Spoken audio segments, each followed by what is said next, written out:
Hello, guys. क्या आप सभी के? I hope you're doing well. So, sir, this is the class number 2 of your exam-oriented fast track batch. And sir आज की class के अंदर सर हम क्वेश्चन नंबर 13 एंड ऑनवर्ड्स करने वाले हैं सर, बिकॉज लास्ट क्लास में हमने क्वेश्चन नंबर 12 तक सारी डिस्कशन प्रॉपरली कर ली थी, बहुत अच्छे से डिटेल में हमने पढ़ाई कर ली थी।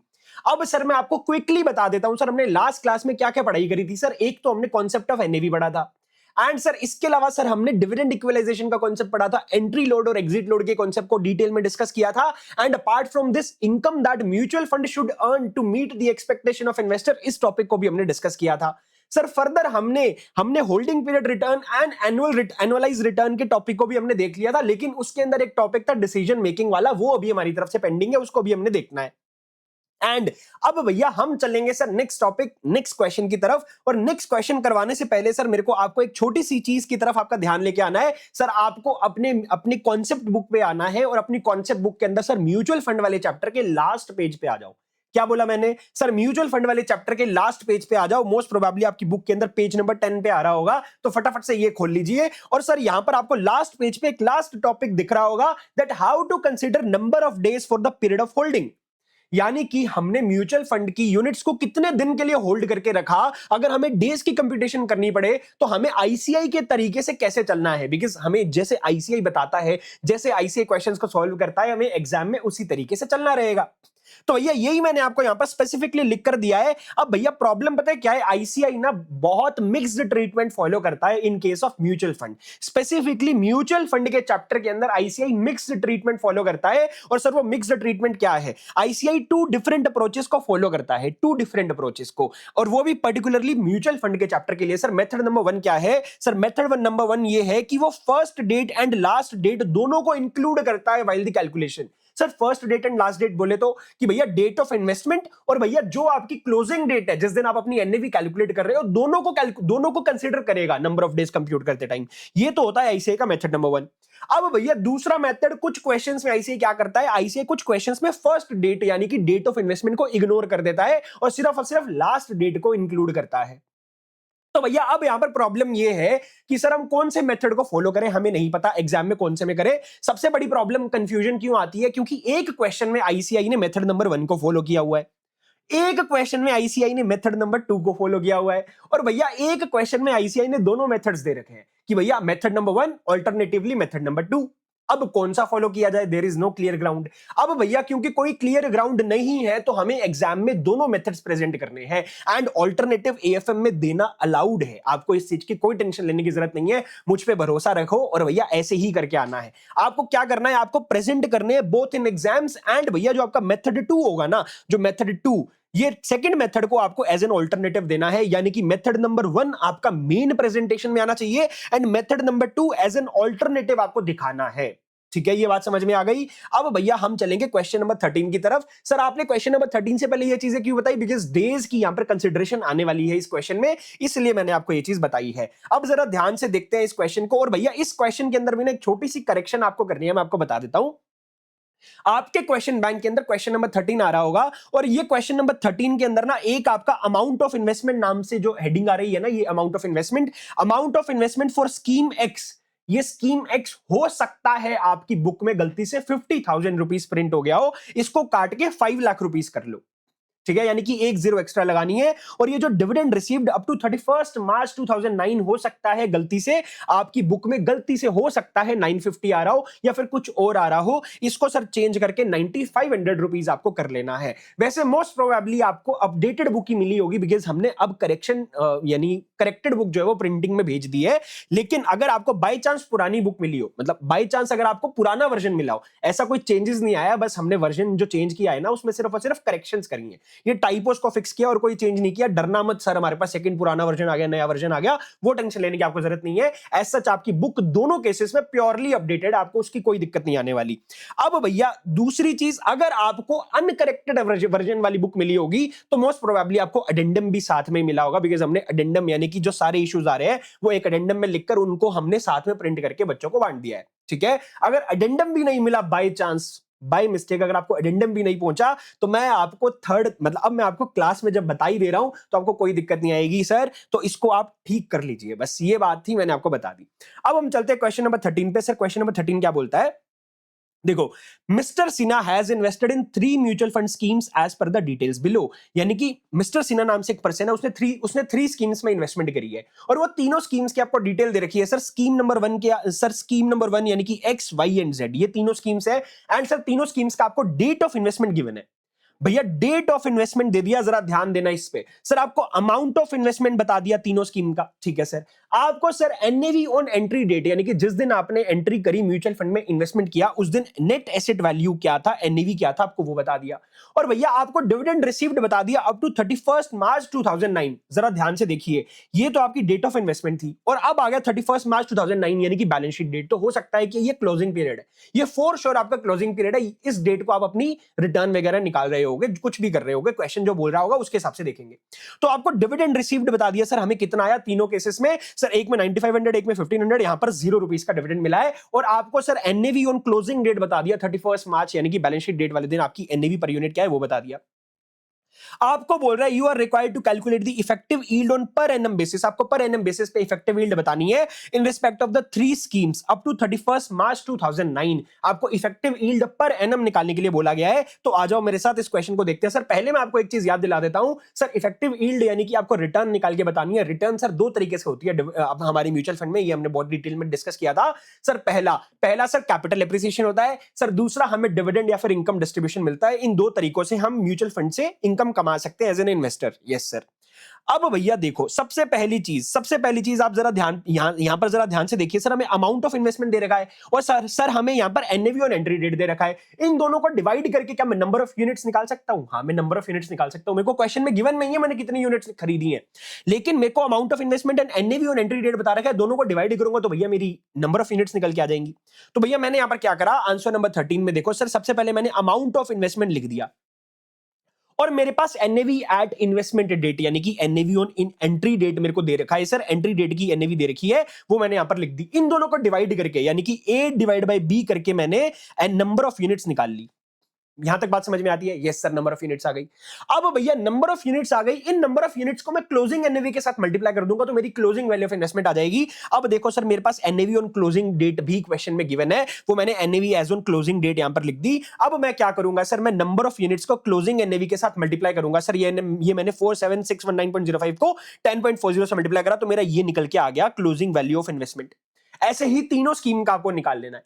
अब भैया देखो, मेरे पास क्लोजिंग वैल्यू ऑफ इन्वेस्टमेंट आ गई, मेरे पास ओपनिंग वैल्यू ऑफ इन्वेस्टमेंट है यानी कि जितना अमाउंट मैंने इन्वेस्ट किया था, दोनों का डिफरेंस निकाल लूंगा तो कैपिटल एप्रिसिएशन आ जाएगा। यानी कि स्टार्टिंग में मेरी म्यूचुअल फंड की वैल्यू कितनी थी, क्लोजिंग में मेरी म्यूचुअल फंड की वैल्यू कितनी है, मेरी इन्वेस्टमेंट की बेसिकली। तो भैया उन दोनों का डिफरेंस मेरा कैपिटल एप्रिसिएशन आएगा। देखो पहले 5 लाख रुपीस मैंने इन्वेस्ट करे थे, लेकिन आज सर 5 लाख रुपीस से मेरी अमाउंट कम रह गई है, 495 समथिंग रह गई है। So that means there is a reduction. Capital appreciation नहीं हुआ, कैपिटल में रिडक्शन आ गया है। तो यहां पर मेरा अमाउंट नेगेटिव में आना चाहिए, तो मैंने यहां पर क्या करा सर, ई माइनस ए करना है। तो ये देखो मेरा नेगेटिव में आ गया 4761.88। और सर ऐसे ही यहां पर देखो सर, यहां पर 1000 रुपीस का इंक्रीज आया तो प्लस का 1000, और यहां पर सर देखो 1000 का डिक्रीज आया तो भैया माइनस का 1000 आ गया। कैपिटल एप्रिसिएशन आ गया। ये मेरा पहला कंपोनेंट हो गया इनकम का। अब मेरा इनकम का दूसरा कंपोनेंट क्या होता है सर, मेरे इनकम का दूसरा कंपोनेंट होता है डिविडेंड या फिर कैपिटल गेन डिस्ट्रीब्यूशन या फिर इनकम डिस्ट्रीब्यूशन। यानी कि म्यूचुअल फंड यानी कि यूनिट होल्डर को कैश में इनकम मिल गई। तो भैया डिविडेंड रिसीव्ड कितना है वो आपको क्वेश्चन में गिवन है, ये dividend received as it is आप यहां पर लिख दोगे, मैंने लिख दिया। अब भैया मैं इन दोनों को अगर ऐड कर दूं तो मेरा क्या निकल के आ जाएगा, टोटल इनकम आ जाएगी। तो मैंने एफ प्लस जी कर दिया, यहां पर देखो एफ प्लस जी किया तो मेरी टोटल इनकम आ गई। तो ये मेरी टोटल इनकम हो गई। अब भैया मेरे पास टोटल इनकम आ गई है, यानी कि मैंने म्यूचुअल फंड से कितनी टोटल इनकम कमाई ये मेरे पास आ गया है। और मेरे को सर नंबर ऑफ डेज, मेरे पास नंबर ऑफ डेज है कि मैंने कितने दिन इन्वेस्टमेंट करी इस म्यूचुअल फंड में, क्योंकि मेरे को पर एनएम निकालना है ना, पर एनएम निकालना है। अगर मैं इस इनकम को सीधा, ये जो मैंने इनकम निकाली टोटल इनकम, अगर मैं टोटल इनकम को डायरेक्टली अमाउंट ऑफ इन्वेस्टमेंट से डिवाइड करके परसेंट में निकाल दूं तो ये तो होल्डिंग पीरियड रिटर्न हुआ। लेकिन मेरे को इफेक्टिव यील्ड पर एनएम निकालना है, तो उसके लिए मेरे को नंबर ऑफ डेज चाहिए होंगे। तो अब नंबर ऑफ डेज जरा ध्यान से सुनिएगा मेरे दोस्त, यहां पर 31 मार्च 2009 और ये आ गया सर मेरा 1 दिसंबर 2008। तो इन दोनों का अगर मैं डिफरेंस निकाल दूं तो मैंने कितने डेज के लिए इन यूनिट्स को होल्ड करके रखा तो वो निकल के आ जाएगा। तो भैया यहां पर सबसे पहले अगर मैं फर्स्ट एंड लास्ट डेट दोनों को अगर इंक्लूड करता हूं तो उस हिसाब से मैं निकलवाऊंगा। तो भैया देखो 31 मार्च यानी कि मार्च के 31 डेज कैलकुलेटर उठाओ, मार्च के 31 days, yes sir. And sir इसके अलावा फरवरी के 28 डेज, मैं रिवर्स कैलकुलेशन कर रहा हूं, पीछे से सोच रहा हूं, मैं दिसंबर से मैं मार्च से चल रहा हूं, तो 30 सबसे पहले मार्च और पूरा का पूरा फरवरी, तो 31 के अंदर मैंने सर ऐड करा 28 डेज, फिर उसके बाद पूरा का पूरा जनवरी, क्योंकि मैंने दिसंबर में इन्वेस्टमेंट करी है तो जनवरी भी पूरा का पूरा मैंने होल्ड करके रखा, तो जनवरी में भी 31 डेज।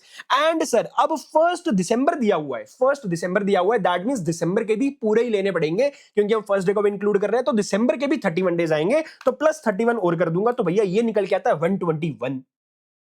तो भैया आपको क्या करना है, 31 डेज मार्च के, 28 डेज फरवरी के, 31 डेज जनवरी के, 31 डेज ही दिसंबर के, तो आपका 121 डेज निकल के आ रहा है। तो सर ये देखो including first and last date both, मेरा 121 डेज निकल के आता है। सर ऐसे ही अगर मैं यहां के निकाल दूं, 1 जनवरी के निकालूं, तो यहां पर मेरे को बस दिसंबर के 31 डेज नहीं लेने, तो भैया 31 मार्च के, 28 फरवरी के एंड 31 ही जनवरी के, तो भैया मेरे 90 डेज निकल के आते हैं, और यहां पर मैंने 90 डेज लिख दिया। ऐसे ही सर आपको थर्ड केस का भी, थर्ड स्कीम का भी निकाल लेना है, नंबर ऑफ डेज। अब भैया नंबर ऑफ डेज निकल गए, बोलो हाँ यस सर। अब मेरे को क्या करना है सर, अब जरा ध्यान से सोचना, अगर आपको इफेक्टिव यील्ड निकालना हो। सर ये मेरा इनकम है, अगर मैं इनकम को अमाउंट ऑफ इन्वेस्टमेंट से डिवाइड कर दूं, इनकम को अमाउंट ऑफ इन्वेस्टमेंट से डिवाइड कर दूं, फिर मल्टीप्लाई बाय 100 कर दूं, फिर multiply by 365 divide bye days of investment, days of period, number of days से डिवाइड कर दूं, तो मेरा निकल के आ जाएगा। देखो मैंने यहां पर क्या करा सर, देखो ये मेरा h divide by a, h क्या है सर, मेरी टोटल इनकम है, बोलो हाँ यस सर। ये टोटल इनकम को मैं अमाउंट ऑफ इन्वेस्टमेंट से डिवाइड कर दूंगा, जो कि a है, तो मैंने h बाय a लिख दिया।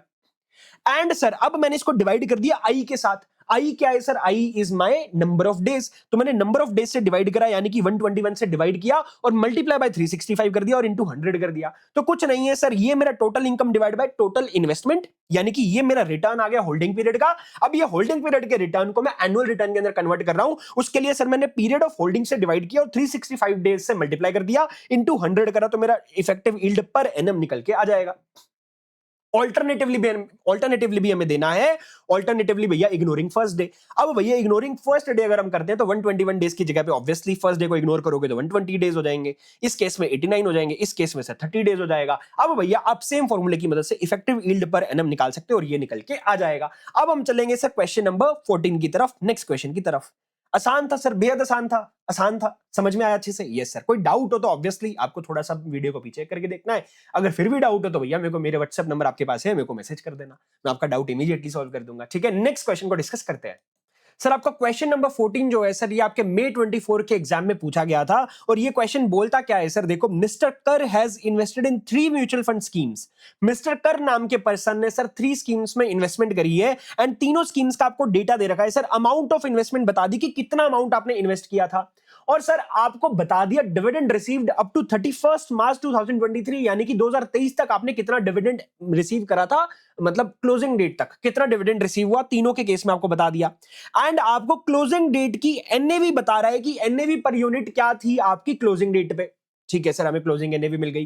एंड सर आपको बता रहा है इफेक्टिव यील्ड, आपको बता रहा है effective yield on per annum basis, यानी कि आपको यहां पर यील्ड निकाल के दे दिया है कि आपने पर एनम बेसिस पे कितना रिटर्न कमाया। एंड सर आपको होल्डिंग पीरियड बता दिया कि सर कितने डेज आपने यूनिट्स को होल्ड किया है, sir 120 days, 100 days, 50 days respectively. आपको बोला जा रहा है you are required to calculate the NAV at the time of purchase and assume करना है 365 डेज इन अ ईयर। मेरे दोस्त, आपसे पूछा जा रहा है कि आपको NAV at the time of purchase, यानी कि आपसे ओपनिंग एनएवी पूछी जा रही है। अब भैया आपका सारा ध्यान एकाग्रित होना चाहिए कि मेरे को ओपनिंग एनएवी निकालनी है, मेरा एंड गोल क्या है सर, मेरे को ओपनिंग एनएवी निकालनी है। तो भैया ओपनिंग एनएवी निकालने के लिए आपको यहां पर क्या चाहिए सर, देखो आपके पास अमाउंट ऑफ इन्वेस्टमेंट है, यानी कि आपने ओपनिंग डेट पे, यानी कि जब आपने अमाउंट इन्वेस्ट किया था तब आपने कितना पैसा लगाया। अगर मैं ये अमाउंट ऑफ इन्वेस्टमेंट को अगर नंबर ऑफ यूनिट्स जो मैंने खरीदी उससे डिवाइड कर दूं तो मेरा एनएवी आ जाएगा। अब यानी कि मेरे को मेरा एनएवी निकालने के लिए मेरे को नंबर ऑफ यूनिट्स चाहिए, तो अब आपका पूरा ध्यान होना चाहिए कि मैं नंबर ऑफ यूनिट्स कैसे निकालूं, उस पे होना चाहिए। तो आ जाओ, अब हम निकालेंगे नंबर ऑफ यूनिट्स, हमने कितनी इन्वेस्ट करी वो निकालना शुरू करते हैं। तो भैया आंसर नंबर 14 में अगर आप जरा ध्यान से देखिए सर, सबसे पहले आपने अमाउंट ऑफ इन्वेस्टमेंट यहां पे लिख लिया जो आपको क्वेश्चन में गिवन है। अमाउंट ऑफ इन्वेस्टमेंट मैं आपको दिखा देता हूं सर, ये रही हमारी अमाउंट ऑफ इन्वेस्टमेंट, ये हमने लिख दी। अब भैया अमाउंट ऑफ इन्वेस्टमेंट के साथ साथ आपको इफेक्टिव यील्ड पर एनम ये भी क्वेश्चन के अंदर गिवन है, तो ये भी लिख दो। एंड इसके अलावा सर आपको पीरियड ऑफ होल्डिंग सर ये भी गिवन है। ये तीनों चीजें आपको क्वेश्चन के अंदर गिवन है। इन तीनों चीजों का यूज करके हम कुछ वैल्यूएबल इनसाइट्स डिराइव करने वाले हैं। तो सर सबसे पहले तो सर मैं क्या कर रहा हूं सर, मेरे को जो पर एनम रिटर्न दे रखा है ना, ये जो पर एनम रिटर्न दे रखा है सर, मैं इसको होल्डिंग पीरियड रिटर्न बना दूंगा कि भैया ये मेरा 19.345% का जो रिटर्न है ये 365 डेज का रिटर्न है, क्योंकि ये पर एनम का रिटर्न है। तो ये 365 डेज का रिटर्न है। लेकिन सर मुझे जानना है मैंने 120 डेज में कितना रिटर्न कमाया, तो मेरे को 120 डेज का रिटर्न निकालना है। तो आप क्या करोगे, 19.345 लिखोगे अपने कैलकुलेटर पे। ये 19.345 को आप डिवाइड कर दोगे 365 के साथ, क्योंकि ये पर एनम है, तो इसको डिवाइड करोगे 365 के साथ एंड मल्टीप्लाई कर दोगे 120 के साथ। तो मैंने डिवाइड बाय 365 मल्टीप्लाई बाय 120 किया, तो ये 6.36 निकल के आता है। सिमिलरली सर मैं 22.59 के लिए भी यही करूंगा, 22.59 डिवाइड बाय मैं कर दूंगा सर 365 एंड मल्टीप्लाई बाय 100 कर दूंगा। तो जैसे ही मैंने मल्टीप्लाई बाय 100 करा तो ये 6.18904 निकल के आता है, तो मैंने 6.189 पे राउंड ऑफ कर दिया। ऐसे ही सर आप म्यूचुअल फंड स्कीम जेड का भी निकाल लोगे। अब भैया मेरे पास होल्डिंग पीरियड रिटर्न यानी कि जितने भी पीरियड के लिए मैंने होल्ड किया 120 डेज, 100 डेज, 50 डेज रिस्पेक्टिवली, उन पीरियड के अंदर मैंने कितना रिटर्न कमाया मेरे पास वो निकल के आ गया। लेकिन सर अभी होल्डिंग पीरियड रिटर्न का मैं क्या करूं, तो भैया अब जरा ध्यान से सुनो सर, ये अमाउंट ऑफ इन्वेस्टमेंट जो आपको गिवन है, अगर ये अमाउंट ऑफ इन्वेस्टमेंट को अगर मैं 6.36 के साथ मल्टीप्लाई कर दूं तो मेरा टोटल रिटर्न इन अमाउंट निकल के आ जाएगा कि मैंने कितना कमाया। तो भैया मैंने यहां पर क्या करा, 5,50,000 को मैंने 6.36 के साथ मल्टीप्लाई किया परसेंट में, तो भैया 34980 निकल के आता है इन दोनों का मल्टीप्लाई करके। तो भैया यहां पर देखो मैंने a इंटू सी भी दे रखा है आपको, a इंटू सी कर दोगे आप, सो a इंटू सी नहीं है ये, हाँ ये सी के अंदर ही लिखा हुआ है, ये होल्डिंग पीरियड रिटर्न जो है ये सी में लिखा हुआ है। तो a इंटू सी यानी कि आपने एचपीआर के साथ इसको मल्टीप्लाई करा तो ये आपका अमाउंट निकल के आ गया। अब भैया मेरे पास ये जो तीनों केसेस में जो मैंने रिटर्न निकाला, इसका भी आप ऐसे ही निकाल लोगे इन दोनों को मल्टीप्लाई करके।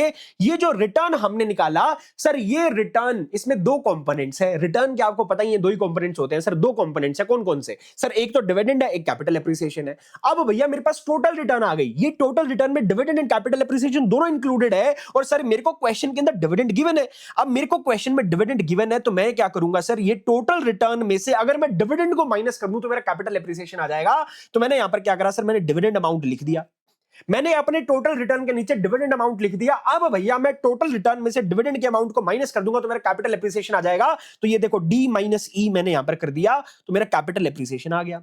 अब सर ये कैपिटल एप्रिसिएशन का क्या यूज है, अब जरा सब्र रखो आपको समझ में आ जाएगा। सर ये कैपिटल एप्रिसिएशन का मैं क्या करूंगा सर, मेरे पास ओपनिंग वैल्यू ऑफ इन्वेस्टमेंट है, मेरे पास ओपनिंग अमाउंट ऑफ इन्वेस्टमेंट है, इसमें मैं अगर मैं अपना कैपिटल एप्रिसिएशन ऐड कर दूं तो मेरा क्लोजिंग वैल्यू ऑफ इन्वेस्टमेंट आ जाएगा। तो ये देखो सर 5,50,000 रुपीज मेरी इन्वेस्टमेंट अमाउंट थी सर, इसमें मैंने कैपिटल एप्रिसिएशन को ऐड किया तो मेरा 5,74,980 रुपीज का मेरा क्लोजिंग वैल्यू ऑफ इन्वेस्टमेंट निकल के आता है। ऐसे ही सर आप बाकी केसेस का भी sir closing value of investment निकाल लोगे। जैसे इस केस में देखो सर, हमारा 1 लाख रुपीस का हमारा क्या है sir, opening value of investment है एंड कैपिटल एप्रिसिएशन माइनस का 1,000 आ रहा है, तो मेरा क्लोजिंग इन्वेस्टमेंट वैल्यू 95,000 रुपीस हो जाएगा। बोलो हाँ, यस सर।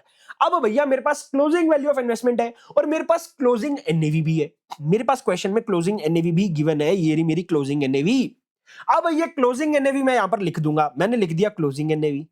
अब भैया मैं क्लोजिंग अमाउंट ऑफ इन्वेस्टमेंट को अगर मैं क्लोजिंग एनएवी से डिवाइड कर दूं तो नंबर ऑफ यूनिट्स आ जाएंगी जो कि हमें चाहिए। तो मैंने यहां पर क्या करा सर, देखो ये इस अमाउंट को इससे डिवाइड करूंगा तो नंबर ऑफ यूनिट्स आ जाएंगी। जरा देखो 574,980 डिवाइड बाय 11.50, तो ये आता है सर 49,998.26। तो हमने वही लिख दिया 49,998.26। सिमिलरली इसका भी निकाल लोगे, इसका भी निकाल लोगे। इस केस में सर जैसे 95,000 डिवाइड बाय 9.5 तो 10,000 निकल के आएगा। नंबर ऑफ यूनिट्स मेरे पास आ गई। अब भैया नंबर ऑफ यूनिट्स आ गई है तो मैं क्या करूंगा, मेरा ओपनिंग अमाउंट ऑफ इन्वेस्टमेंट जो था, जो मैंने स्टार्टिंग में जो पैसा लगाया था, अमाउंट ऑफ इन्वेस्टमेंट को अगर मैं अपनी नंबर ऑफ यूनिट से अगर डिवाइड कर दूं तो मेरी ओपनिंग एनएवी आ जाएगी। तो मैंने यहां पर 5,50,000 डिवाइड बाय दिस करना है। तो 5,50,000 डिवाइड बाय 49,998.26 जब मैंने किया तो ये निकल के आता है 11, ये निकल के आता है 11 और इस केस में 10.5, इस केस में 10 रुपीस। इसी तरीके से इस क्वेश्चन को सॉल्व करना है। अब हम चलेंगे नेक्स्ट क्वेश्चन की तरफ। आसान था ना, बिल्कुल। मेरे को पता है थोड़ा सा पेचीदा है, लेकिन इसके प्रोसेस को अगर आप समझने की कोशिश करोगे, इसमें कुछ नहीं है। हमने एक चीज पे फोकस करा कि सर हमें यहां पर क्या निकालना है, हमें नंबर ऑफ यूनिट्स चाहिए। और नंबर ऑफ यूनिट्स निकालने के लिए ना हमारे दिमाग में आया कि भैया हमें एनएवी दे रखा है क्लोजिंग का, अगर मेरे को क्लोजिंग वैल्यू ऑफ इन्वेस्टमेंट मिल जाए तो भैया दोनों को डिवाइड करके नंबर ऑफ यूनिट्स आ जाएंगी। और भैया अब मैं क्लोजिंग अमाउंट ऑफ इन्वेस्टमेंट कैसे निकालूं? अगर मेरे को क्लोजिंग अमाउंट ऑफ इन्वेस्टमेंट निकालनी है तो मेरे को ओपनिंग इन्वेस्टमेंट के अंदर कितना कैपिटल एप्रिसिएशन आया, कितना इंक्रीज डिक्रीज आया, वो ऐड करना रहेगा। और कैपिटल एप्रिसिएशन निकालने का तरीका मैंने आपको बता दिया कि भैया आपको टोटल रिटर्न निकालना है, जैसे मैंने आपको क्वेश्चन में निकलवाया था, उसमें से डिविडेंड को माइनस कर दो तो कैपिटल एप्रिसिएशन आ जाएगा। तो बिल्कुल प्योर लॉजिक है, बस थोड़ा सा आईसीए ने क्वेश्चन की डिजाइनिंग अच्छी करी है, ये बात माननी पड़ेगी। इसको आप इंपॉर्टेंट जरूर मार्क कर लेना। अब हम चलेंगे नेक्स्ट क्वेश्चन की तरफ। तो हाँ जी दोस्तों, क्वेश्चन नंबर 15 क्या बोलता है सर? क्वेश्चन नंबर 15 बोलता है mister Y has invested in 3 mutual fund as per the following details. Mister Y ने 3 म्यूचुअल फंड्स के अंदर इन्वेस्टमेंट करी है और आपको डिटेल्स बता रखी है सर तीनों स्कीम्स की। XYZ हमारी तीनों स्कीम्स है, ठीक है सर। अमाउंट ऑफ इन्वेस्टमेंट आपको बता दिया, ओके जी। सर आपको NAV at the time of purchase, यानी कि जिस दिन आपने इन्वेस्टमेंट करी थी सर उस दिन की आपको एनएवी बता दी। तो इन दोनों का डिवाइड करके क्या मैं नंबर ऑफ यूनिट्स निकाल सकता हूं? Yes sir. अब आपको फर्दर आपको बोल दिया डिविडेंड रिसीव्ड अप टू 31 मार्च 2018, यानी कि आपको क्लोजिंग डेट तक कितना डिविडेंड मिला वो भी आपको बता दिया। एंड आपको NAV as on the closing date भी बता दिया कि क्लोजिंग डेट की आपकी एनएवी क्या है। और आपका इफेक्टिव यील्ड पर एनम आपको बता दिया कि पर एनम बेसिस पे आपका इफेक्टिव यील्ड क्या है। और आपको ईयर में कितने डेज है? 365 डेज है, ये बता रहा है। एंड सर वो बोल रहा है mister Y has misplaced the documents of his investment, help him in finding his original date of investment after ascertaining the following. अब भैया यहां पर प्रॉब्लम क्या आती है? यहां पर प्रॉब्लम ये आती है कि बच्चे यहां पर क्या करते हैं, देखो यार यहां पर ना, देखो बच्चे सीधा क्या करेंगे, इस लाइन को बच्चे करेंगे इग्नोर। वो इस लाइन को नहीं पढ़ेंगे, वो देखेंगे अच्छा सर हमें नंबर ऑफ यूनिट्स पूछी है, हाँ उन दोनों को डिवाइड करके निकाल लेंगे। टोटल एनएवी पूछा है, निकाल लेंगे। टोटल यील्ड पूछा है, निकाल लेंगे। Number of days investment held पूछा है, निकाल लेंगे। भैया number of days investment held निकालने के बाद इन डेज की मदद से आपको ओरिजिनल डेट ऑफ इन्वेस्टमेंट भी निकालनी है। एक रिक्वायरमेंट आईसीआई ने यहां पर छुपा दी है और बच्चे इसको मिस कर देते हैं।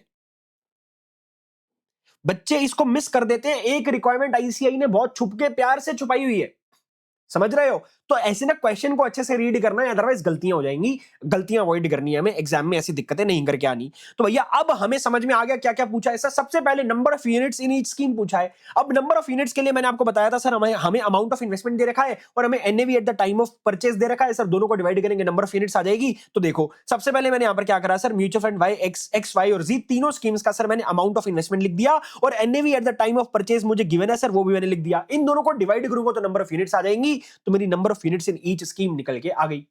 फर्स्ट रिक्वायरमेंट मेरी फुलफिल हो चुकी है, पहली रिक्वायरमेंट का आंसर मैंने निकाल दिया। अब भैया दूसरी रिक्वायरमेंट क्या है सर? टोटल एनएवी पूछा है आपसे। अब टोटल एनएवी यानी कि क्लोजिंग एनएवी, यानी कि जब आपकी क्लोजिंग डेट पे टोटल एनएवी कितनी है आपकी वो बतानी है। तो उसके लिए सर हमें क्लोजिंग एनएवी चाहिए होगी पहले। तो सर हमें क्लोजिंग एनएवी पर यूनिट दिया हुआ है, तो ये क्लोजिंग एनएवी पर यूनिट मैंने यहां पर लिख दिया, मेरी क्लोजिंग एनएवी आ गई। अब मैं क्लोजिंग एनएवी को नंबर ऑफ यूनिट्स के साथ मल्टीप्लाई कर दूंगा तो मेरा टोटल एनएवी आ जाएगा, क्लोजिंग इन्वेस्टमेंट वैल्यू आ जाएगा। तो मेरी क्लोजिंग इन्वेस्टमेंट वैल्यू इन दोनों को मल्टीप्लाई करके मैंने निकाल दी। एंड सर ये इंडिविजुअल स्कीम का निकल गया है, अब भैया टोटल एनएवी तीनों का सम करके कितना आएगा वो मैंने यहां पर निकाल दिया, 799,068.77। इसको चाहे तो आप ऐसा लिख सकते हो यहां पर स्कीम वाइज, और ये आ गया आपका टोटल एनएवी। इन तीनों का मैंने सम किया तो ये मेरी टोटल एनएवी इधर आ जाती है। अब भैया आपसे थर्ड रिक्वायरमेंट में क्या पूछा गया है सर? थर्ड रिक्वायरमेंट में टोटल यील्ड पूछ रहा है। अब भैया टोटल यील्ड निकालने के लिए हम क्या करेंगे सर? देखो हमारे पास यहां पर क्वेश्चन में डिविडेंड गिवन है, तो भैया डिविडेंड गिवन है तो सबसे पहले हम डिविडेंड लिख लेते हैं सर। डिविडेंड कितना गिवन है सर? 6,000 एंड 5,000। यील्ड के लिए sir dividend and capital appreciation चाहिए होता है, तो डिविडेंड हमें क्वेश्चन में गिवन है वो हमने लिख दिया। अब भैया डिविडेंड लिखने के बाद अब हमें कैपिटल एप्रिसिएशन चाहिए। कैपिटल एप्रिसिएशन कैसे आएगा मेरे दोस्त? आपके पास अमाउंट ऑफ इन्वेस्टमेंट यानी कि ओपनिंग इन्वेस्टमेंट वैल्यू है, अब आपके पास क्लोजिंग इन्वेस्टमेंट वैल्यू भी आ गई सर, ये रही क्लोजिंग इन्वेस्टमेंट वैल्यू। तो इन दोनों का difference is your capital appreciation. तो भैया इन दोनों का मैंने इन दोनों को माइनस किया तो मेरा ये नेगेटिव का आ गया। मतलब ऑब्वियसली इस closing NAV minus opening NAV करूंगा, closing investment value minus opening investment value करूंगा तो ये माइनस में आएगा, बिकॉज़ यहां पर कैपिटल में रिडक्शन आया है। इधर सर अगर आप देखें 4 लाख पहले थी और अब हमारी कितनी हो गई है सर? अब हो गई है 396039, ये भी नेगेटिव में है, तो मतलब यहां पर भी रिड्यूस हुआ है तो नेगेटिव में आ जाएगा। सर यहां पर 2 लाख से हो गई 2,04,000, यानी कि 4,000 रुपीज का इंक्रीज आया, तो मैंने यहां पर 4,000 का इंक्रीज लिख दिया। अब मेरे पास डिविडेंड कैपिटल एप्रिसिएशन दोनों आ गए, दोनों को ऐड करके मेरी total yield of each scheme आ जाएगी। तो मैंने total yield of each scheme निकाल दी। अब भैया मेरे को टोटल यील्ड निकालनी है। अब टोटल यील्ड निकालनी है यानी कि परसेंट में निकालना है, तो मैंने क्या करा सर? इन तीनों का सम किया। इन तीनों का जब मैं सम करूंगा तो मेरी ये यील्ड निकल के आ जाती है 100,068.77। तीनों का सम करके देखो, देखो 5029.17 माइनस 3960.40 प्लस 9000, तो ये निकल के आता है सर 10068 यानी कि 10,068 समथिंग निकल के आता है, ये हमने निकाल दिया। और टोटल अमाउंट ऑफ इन्वेस्टमेंट क्या है सर तीनों स्कीम में? सर इन तीनों को अगर आप ऐड करोगे 4 और 2 6, 6 और 2 8, तो भैया 8 लाख से मैंने डिवाइड किया इनटू 100 किया, तो 1.2586 मेरा टोटल यील्ड इन परसेंट निकल के आ जाता है। अब भैया फोर्थ रिक्वायरमेंट में क्या पूछा गया है sir? Number of days investment held. अब आपसे number of days investment held पूछी गई है, तो यहां पर आपको क्या करना है सर? सबसे पहले आपको होल्डिंग पीरियड रिटर्न निकालना है। सर सबसे पहले आपको होल्डिंग पीरियड रिटर्न निकालना है, क्योंकि आपको क्वेश्चन में ना सर, यहां पर क्वेश्चन में आपको दिया हुआ है एनुअल यील्ड, आपको effective annual yield per annum given है। मेरे दोस्त अगर आपको याद हो, मैंने कल की क्लास में भी आपको बताया था, एक बार मैं यहां पर भी ले जाकर दिखा देता हूं, क्योंकि हमसे नंबर ऑफ डेज पूछा गया है, तो आपको स्मार्टली चलना है। मैं आपको बताता हूं क्या बोलना चाह रहा हूं मैं यहां पर। देखो सर, यहां पर अगर आपको याद हो कि सर मैं होल्डिंग पीरियड रिटर्न को मैं एनुअल रिटर्न में कन्वर्ट कर सकता हूं। कैसे सर? होल्डिंग पीरियड रिटर्न को 365 से मल्टीप्लाई करके और अमाउंट इन्वेस्टमेंट होल्डिंग पीरियड से डिवाइड करके, और मेरे को इन्वेस्टमेंट होल्डिंग पीरियड ही तो पूछा है, number of days investment held. तो भैया होल्डिंग पीरियड रिटर्न अगर मैं निकाल लूं, एनुअल रिटर्न तो मुझे दिया हुआ है, मेरे को एनुअल रिटर्न तो दे रखा है, अगर मैं होल्डिंग पीरियड रिटर्न निकाल लूं तो भैया मेरा ये investment amount held, investment holding period निकल सकता है। यस सर, तो हम यही करने वाले हैं। तो सर हमने यहां पर क्या करा sir? Effective yield per annum हमें क्वेश्चन में गिवन है, हमने लिख दिया, और यहां पर हमने होल्डिंग पीरियड रिटर्न हमें निकाल लेना है। ये कैसे निकलेगा सर? आपको यहां पर ये जो 5029.17 की जो टोटल यील्ड मिली हुई है, अगर इस टोटल यील्ड को डिवाइड कर दूं मैं अमाउंट ऑफ इन्वेस्टमेंट से और मल्टीप्लाई कर दूं 100 से, तो मेरा निकल के आ जाएगा होल्डिंग पीरियड रिटर्न। तो देखो 5029.17 डिवाइड बाय 2 लाख इंटू 100 में करता हूं, तो ये आता है 2.514585 आता है। तो मैंने 2.5146 पे राउंड ऑफ कर दिया इसको, मतलब 2.514585 आ रहा है, तो 6 पे राउंड ऑफ कर देंगे। ऐसे ही इसका निकालोगे और इसका निकाल लोगे। सर आपको कैसे पता सर ये जो रिटर्न है सर ये होल्डिंग पीरियड रिटर्न है? मेरे दोस्त यहां पर हमने टाइम फैक्टर का एडजस्टमेंट तो अभी तक किया नहीं ना, हमने सिंपली डिविडेंड और कैपिटल एप्रिसिएशन को एज इट इज ऐड कर दिया है। तो जितने भी पीरियड के लिए अपने म्यूचुअल फंड को होल्ड करके रखा है, तो उतने पीरियड का रिटर्न होगा ये। अभी टाइम फैक्टर का एडजस्टमेंट नहीं किया ना हमने, तो भैया ये आपका होल्डिंग पीरियड है। तो होल्डिंग पीरियड रिटर्न को अगर मैं सीधा अमाउंट ऑफ इन्वेस्टमेंट से डिवाइड कर दूं, तो होल्डिंग पीरियड रिटर्न इन परसेंट आ जाएगा। यस सर, लेकिन सर अब भैया हमें पता है, यहां पर देखो, नाउ वी नो कि holding period return into 365 divide by period of holding is equal to annualised return. ये जो अभी मैं आपको कॉन्सेप्ट बुक में दिखा के लाया हूं। और भैया मेरे को पीरियड ऑफ होल्डिंग चाहिए, तो मैं पीरियड ऑफ होल्डिंग को इधर ले जाता हूं और एनुअलाइज्ड रिटर्न को इधर ले आता हूं। तो मैंने यही किया, ये देखो period of holding is equal to holding period return into 365 divide by annualised return. तो अब मेरा पीरियड ऑफ होल्डिंग आसानी से निकल सकता है। अब पीरियड ऑफ होल्डिंग निकालने के लिए भैया देखो, मेरे पास होल्डिंग पीरियड रिटर्न है 2.5146, इसका 2.5146 multiply by 365 divide by annualised return, तो भैया मेरा यहां पर 95 डेज निकल के आ जाता है एक्स का। ऐसे ही इसी फॉर्मूले में वैल्यूज पुट कर देंगे वाई की, तो वाई का 31 days and mutual fund Z का 68 days.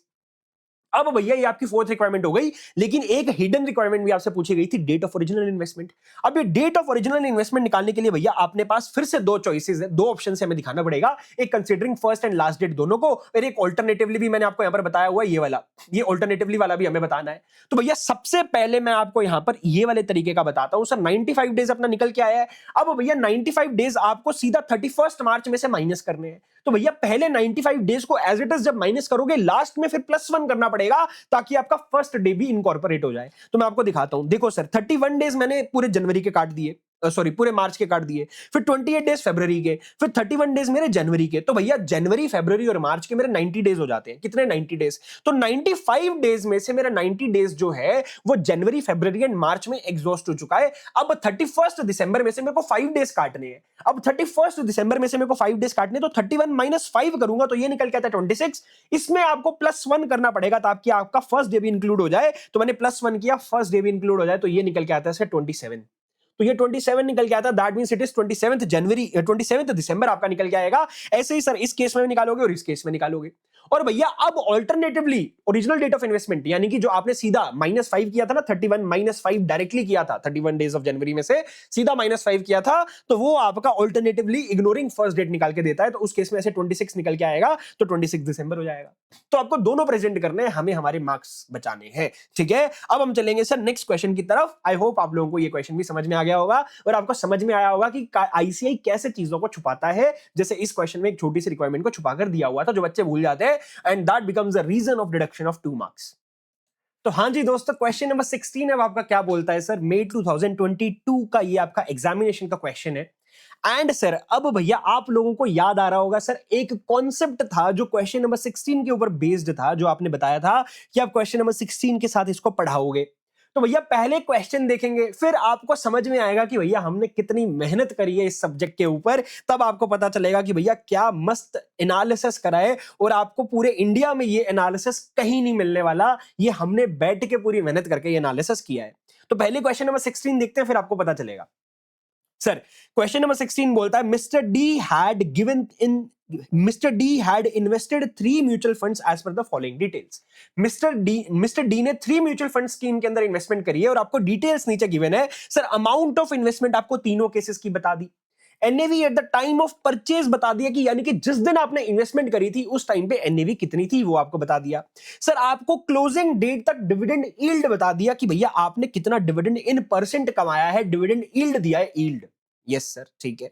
Sir NAV as on 31 March 2022 यानी कि क्लोजिंग एनएवी आपको बता दिया, एंड आपको एनुअलाइज्ड यील्ड बता दिया कि सर आपने पूरे साल में कितना यील्ड कमाया।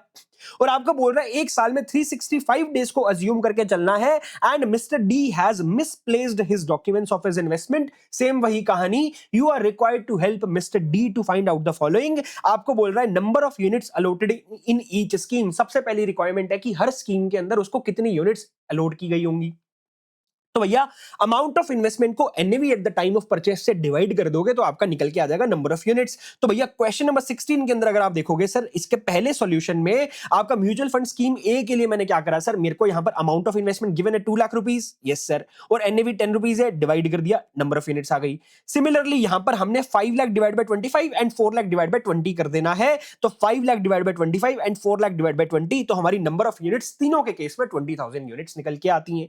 अब भैया आपसे सेकंड पार्ट में पूछ रहा है value of his investment on closing date, यानी कि 31 मार्च 2022 को उसकी इन्वेस्टमेंट्स की वैल्यू क्या है। अब वैल्यू ऑफ इन्वेस्टमेंट निकालने के लिए बोल रहा है, दैट मींस उसके लिए आपको number of units into closing NAV करना है। अब भैया क्लोजिंग एनएवी भी आपको गिवन है, बहुत आसानी से निकल जाएगा। क्लोजिंग एनएवी गिवन है, तो भैया जो नंबर ऑफ यूनिट्स अभी अभी आपने निकाला उसको आपको मल्टीप्लाई कर देना है विद द क्लोजिंग एनएवी। तो आ जाओ, देखो सर हमारी नंबर ऑफ यूनिट्स तीनों केसेस में 20,000 थी, तो 20,000 को आपको 10.5, 20,000 इंटू 22.8, 20,000 इंटू 20.80। तो ये देखो सर यहाँ पर 20,000 इंटू 10.5 निकल के आ गया म्यूचुअल फंड ए का, 20,000 इंटू 22.8 म्यूचुअल फंड बी का, एंड सर 20,000 यूनिट्स इंटू 20.80 ये म्यूचुअल फंड सी का निकल के आ गया। एंड तीनों का आप सम कर दोगे तो आपका वैल्यू ऑफ टोटल इन्वेस्टमेंट आ जाएगा।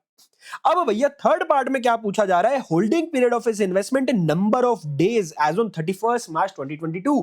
आपको होल्डिंग पीरियड बताना है कि उसने कितने पीरियड के लिए इन्वेस्टमेंट्स को होल्ड किया था। तो भैया सेम लॉजिक से हम चलने वाले हैं। सर हमें एनुअलाइज्ड यील्ड गिवन है और हम होल्डिंग पीरियड रिटर्न हम निकाल लेंगे, फिर दोनों की मदद से हम हमारा पीरियड ऑफ होल्डिंग निकाल सकते हैं। तो भैया यहां पर सबसे पहले देखो, होल्डिंग पीरियड निकालने के लिए हम क्या करेंगे सर, सबसे पहले हमें कैपिटल एप्रिसिएशन निकालना है। क्यों? क्योंकि इस केस में सर सबसे पहले हम होल्डिंग पीरियड रिटर्न निकाल रहे हैं, एनुअलाइज रिटर्न हमें क्वेश्चन में गिवन है। तो होल्डिंग पीरियड रिटर्न निकालने के लिए सर कैपिटल एप्रिसिएशन निकालना रहेगा।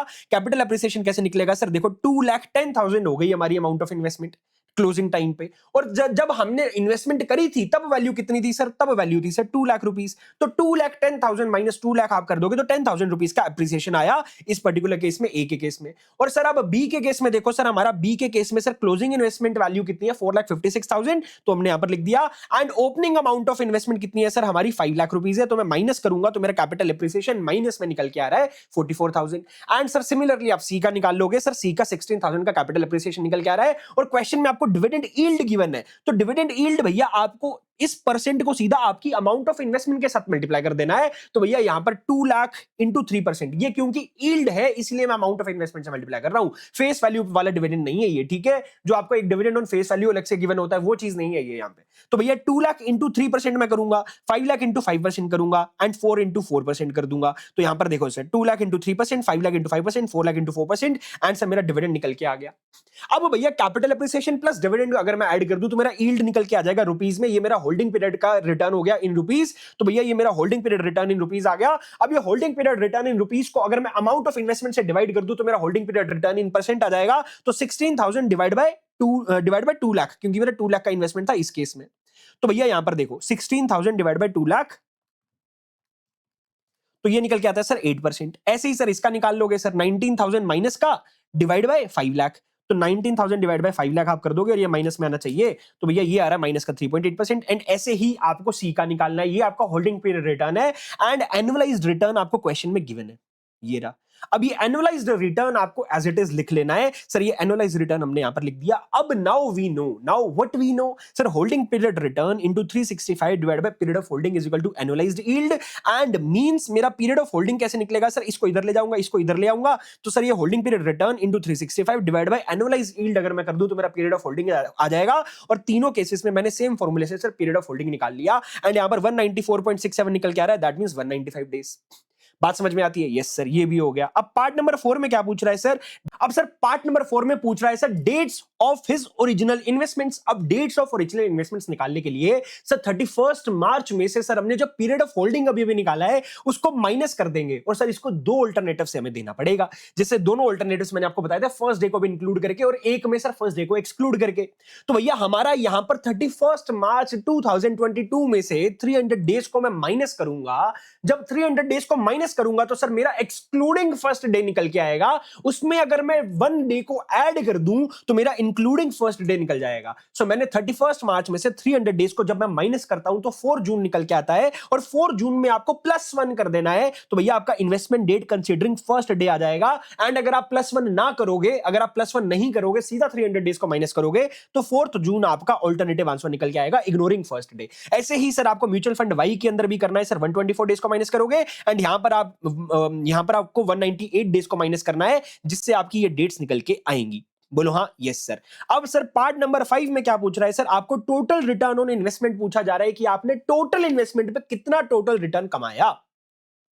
तो भैया टोटल रिटर्न ऑन इस इन्वेस्टमेंट्स के लिए हम यहां पर क्या करेंगे, तो सर जो जो हमने रिटर्न कमाया ऊपर हमने जो जो रिटर्न निकाला था सर, रिटर्न इन रुपीस, ये रिटर्न को मैं पकड़ लूंगा 16,000 माइनस का 19,000 प्लस का 32,000, तो 16 माइनस 19 प्लस 32, ये हमने कर दिया। This was a total return. और भैया अब टोटल अमाउंट ऑफ इन्वेस्टमेंट क्या थी, यानी कि तीनों स्कीम का मिलाकर हमने कितना इन्वेस्टमेंट किया वो उसका हमें सम कर देना है डिवाइड में, यानी बिकॉज ये आपकी इन्वेस्टमेंट अमाउंट हो गई, ये आपका टोटल रिटर्न हो गया फ्रॉम ऑल द 3 स्कीम्स, और इसको हमने मल्टीप्लाई बाय 100 कर दिया। और सर हमारा अमाउंट ऑफ इन्वेस्टमेंट कितना है सर, ये देखो 2 लाख, 5 लाख एंड 4 लाख, ये मैंने यहां पर लिख दिया 2, 5 एंड 4, और ये निकल के आता है 2.636%। अब भैया 6th पार्ट में क्या आता है, अब ये 6th एंड 7th पार्ट जो है ना, मैं आपको दिखाता हूं। आईसीआई ने ना 6th एंड 7th, आप स्पेसिफिकली 7th को देखना, स्पेसिफिकली 7th पार्ट में आपको दिखाता हूं। आईसीआई ने ना 2 लाइनर आंसर दिया है। आईसीआई ने 2 लाइनर आंसर दिया है और कुछ एक्सप्लेन नहीं करा कि ये 2 लाइनर आंसर कैसे आया, कुछ नहीं बताया, और इसका पूरा बैठ के हमने एनालिसिस करके एक फॉर्मेट तैयार किया है जिससे आपको समझ में आएगा कि आईसीआई का आंसर कैसे आया है। तो भैया सबसे पहले पार्ट नंबर 6 में क्या पूछ रहा है, पार्ट नंबर 6 को देखते हैं। बोल रहा है assuming past performance of all 3 schemes will continue for next 1 year. उसने बोला कि म्यूचुअल फंड की जो पास्ट परफॉर्मेंस है ना, ये आपको मानना है कि पिछले साल वाली जो परफॉर्मेंस है ये नेक्स्ट 1 ईयर के लिए same as it is continue रहेंगी। ठीक है, what action the investor should take, what will be the expected return for the next year after the above action. भैया मैं आपको बोल रहा हूं कि इन्वेस्टर ने यानी कि म्यूचुअल फंड ने जैसा इस साल परफॉर्म किया ना, अगले साल भी वैसा ही परफॉर्म करेगा। तो भैया जरा ध्यान से देखो म्यूचुअल फंड ने कैसा परफॉर्म किया था इस साल, वो देख लेते हैं। सर म्यूचुअल फंड ने स्कीम ए के अंदर सर 9.733% कमाया था, बढ़िया। सर म्यूचुअल फंड बी में सर माइनस का 11.185 यानी कि बहुत बड़ा नुकसान कमाया, एंड म्यूचुअल फंड सी के अंदर सर 15% का रिटर्न कमाया। और हमें पता है सेम रिटर्न, सेम परफॉर्मेंस अगले साल भी रहेगी। जब आपको पता है आपको आपकी इन्वेस्टमेंट अगले साल सेम रिटर्न देने वाली है, तो भैया लॉजिकल क्या रहता है, तो लॉजिकल क्या रहेगा, आप कहोगे भैया म्यूचुअल फंड बी तो भैया बहुत भारी नुकसान देने वाला है इस साल भी म्यूचुअल फंड बी से बहुत भारी नुकसान आने वाला है, इसमें से पैसा निकाल के अपना किसी और म्यूचुअल फंड में डाल दो। तो आप यहां से अपने पैसे को निकालोगे, आप सोचोगे म्यूचुअल फंड ए में डालें कि सी में, ऑब्वियसली सी में डालोगे, सी ज्यादा रिटर्न दे रहा है, तो आपने म्यूचुअल फंड बी का पैसा निकाल के सी में डाल देना है। सिमिलरली आपको म्यूचुअल फंड ए के लिए भी दिख रहा है कि भैया यहां पर 9.733 आ रहा है एंड म्यूचुअल फंड सी में 15% का रिटर्न आ रहा है, तो भैया ए का पैसा भी निकाल के सी में डाल देते हैं, तो भैया ए से मतलब ए वाले पैसे पे भी ज्यादा रिटर्न मिल जाएगा। तो आप अपना म्यूचुअल फंड ए और बी दोनों का पैसा निकाल के सी में डाल दोगे। आप क्या करोगे, म्यूचुअल फंड ए और बी दोनों का पैसा निकालकर सी में डाल दोगे, और अब आप बताओ आपका expected return after this course of action क्या निकल के आएगा? ऑब्वियसली 15% निकल के आएगा। जब सारा का सारा पैसा आपने सी में डाल दिया और सी जो है 15% का रिटर्न देने वाला है, तो आपका जो रिटर्न आएगा वो 15% आएगा। तो सिक्स्थ पार्ट का आंसर क्या बनता है? If performance of the fund will continue same for the next 1 year, then divest from mutual fund A and B and invest all the money in mutual fund C as it is giving max annualized return. Return in this case will be 15%. आपकी 15% की return आने वाली है इस case के अंदर। अब भैया सेवेंथ पार्ट आता है यहां पर कंफ्यूजिंग। सेवेंथ पार्ट आता है यहां पर confusing. Will your answer as above on point number 6 change? जो आपने पॉइंट नंबर 6 के अंदर आपने जो अपना आंसर दिया है, पॉइंट नंबर 6 के अंदर जो आपने आंसर निकाला है, क्या ये बदल जाएगा? If mutual fund charges exit load of 5%, mutual fund कहता है कि मैं आपसे 5% का एग्जिट लोड लूंगा अगर आप विद इन 1 year रिडीम कर दोगे। अगर आप 1 साल से पहले अगर छोड़कर चले गए तो हम आपसे 5% का एग्जिट लोड लेंगे। जैसे मैंने आपको बताया था ना, नॉर्मली 1 year का लॉक इन पीरियड होता है एग्जिट लोड के कॉन्सेप्ट में, तो वैसे ही यहां पर एग्जिट लोड मांगा जा रहा है कि अगर आप 1 साल से पहले छोड़ के गए तो आपको 5% का एग्जिट लोड देना पड़ेगा। अब आपको डिसाइड करना है कि भैया आपको क्या कोर्स ऑफ एक्शन लेना है। और यहां पर आईसीआई ने जो अपना आंसर दिया, तो आईसीआई का अगर आप आंसर देखोगे, if the fund charges exit load of 5%, if the fund charges exit load of 5%, if investment is redeemed within 1 year, then investor should get redeem mutual fund B now and units of mutual fund A after 65 days. वो बोल रहा है B का तो आज ही पैसा निकाल के C में डाल दो, लेकिन जो आपका A है ना, A, इसका 65 डेज के बाद करना। भाई कैसे? हमें नहीं समझ में आया, हमें बता दो, हमें एक्सप्लेन कर दो। नहीं बताया, आईसीआई ने नहीं बताया, मैं आया हूं आपको बता के जाऊंगा, टेंशन लेने की दरकार नहीं है। हमने पूरा फॉर्मेट बनाकर रखा हुआ है इसके ऊपर। तो भैया देखो, अगर mutual fund 5% exit load charge करता है तो आप देखो म्यूचुअल फंड ए, बी और सी तीनों को लिख दो। अगर मैं पोटेंशियल रिटर्न मेरे को कितना मिलेगा, अगर मैं आज सारा पैसा म्यूचुअल फंड ए से निकाल के सी में डाल दूं, म्यूचुअल फंड बी से निकाल के म्यूचुअल फंड सी में डाल दूं, तो मेरे को पोटेंशियल रिटर्न कितना मिलने वाला है? तो भैया देखो, अगर मैं 15% रिटर्न मेरे को अगर मैं ए का पैसा निकाल के सी में डाल दूं, अगर मैं ए का पैसा निकाल के सी में डाल दूं, तो भैया मेरे को सी कितना रिटर्न देगा? सर 15% का रिटर्न देगा। कितना? 15% का। और भैया मेरे इस साल के कितने दिन बचते हैं? सर मैंने म्यूचुअल फंड की यूनिट्स को ऑलरेडी 300 डेज होल्ड करके रखा हुआ है, तो मेरे जो बैलेंस डेज बचते हैं वो कितने बचते हैं सर? 65 डेज। तो यानी कि बकाया, यानी कि बचे हुए 65 डेज के लिए मेरे को 15% का रिटर्न मिलेगा। तो भैया 15% के ऊपर 65 डिवाइड बाय 365, यानी कि 2.67% का रिटर्न मेरे को मिलने वाला है म्यूचुअल फंड ए का पैसा अगर मैं सी में डाल दूं। सिमिलरली अगर मैं म्यूचुअल फंड बी का पैसा निकाल के सी में डाल दूं, तो अगर मैं म्यूचुअल फंड बी का पैसा निकाल के सी में डाल दूं, तो भैया बी में कितने डेज बचते हैं? सर 124 डेज मेरे हो चुके हैं। तो 365 माइनस 124 अगर मैं कर दूं, सर 241 डेज मेरे बचते हैं अभी इसमें 241 डेज। यहां पर 65 डेज बचते थे, यहां पर 241 डेज बचते हैं। तो सर मेरे को कितना रिटर्न मिलने वाला है? सर मेरे को 15% इंटू 241 डिवाइड बाय 365, यानी कि अगर मैं बी से पैसा निकाल के सी में डाल दूं तो 9.90% रिटर्न मिलने वाला है। यहां पर किसी को कोई डाउट नहीं।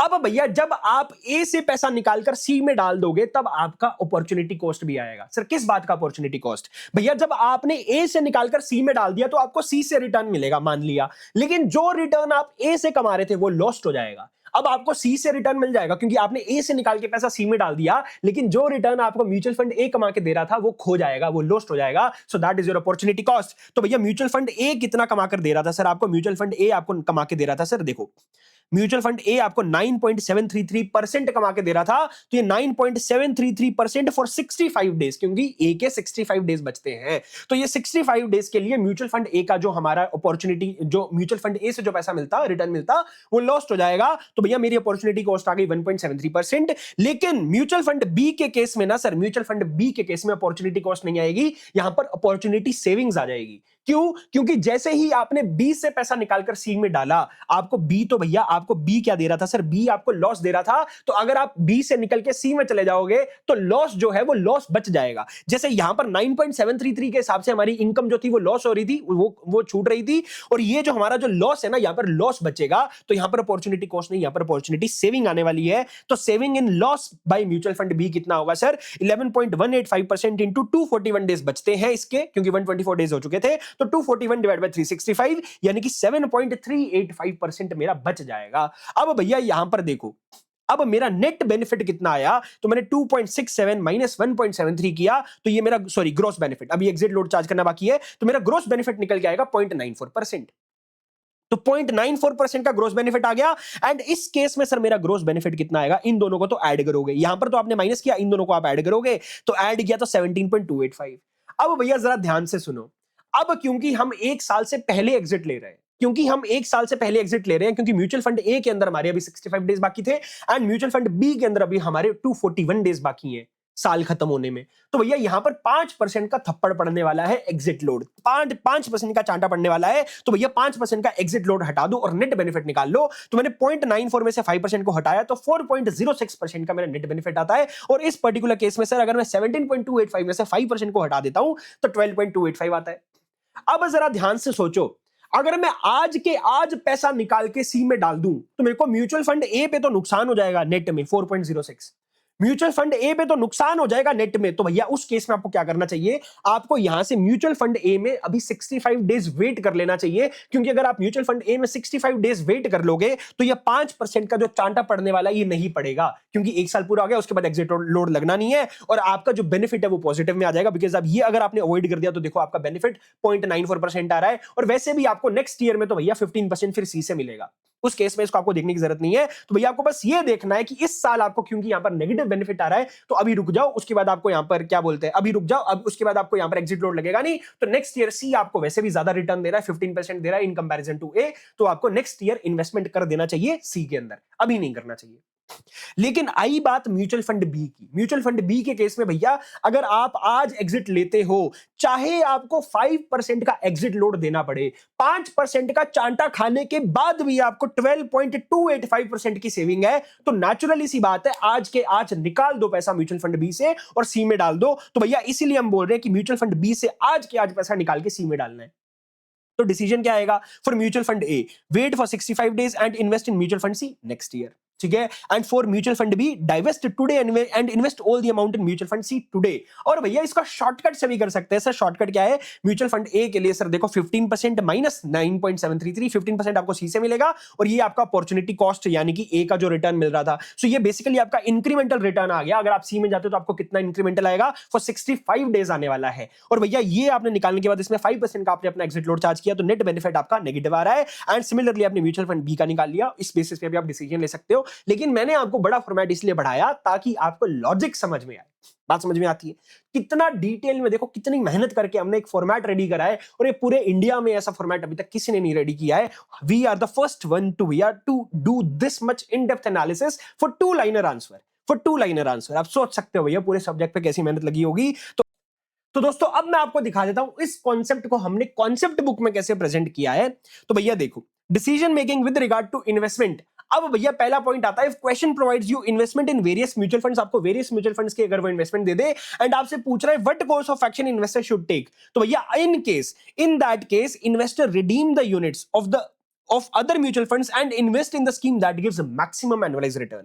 यानी कि बाकी म्यूचुअल फंड की रिटर्न्स को आप डाइवेस्ट कर दो, जैसा हमारा 6th पॉइंट में हुआ था, एंड उसमें इन्वेस्ट कर दो जिसमें मैक्सिमम एनुअलाइज रिटर्न मिल रहा है, जैसे हमने ए और बी से निकालकर सी में डाल दिया था जब एग्जिट लोड वाला पॉइंट नहीं आया था। Further if question specifies exit load, question आपको स्पेसिफाई कर देता है एग्जिट लोड से 5% exit load if redeemed within 1 year, then in which mutual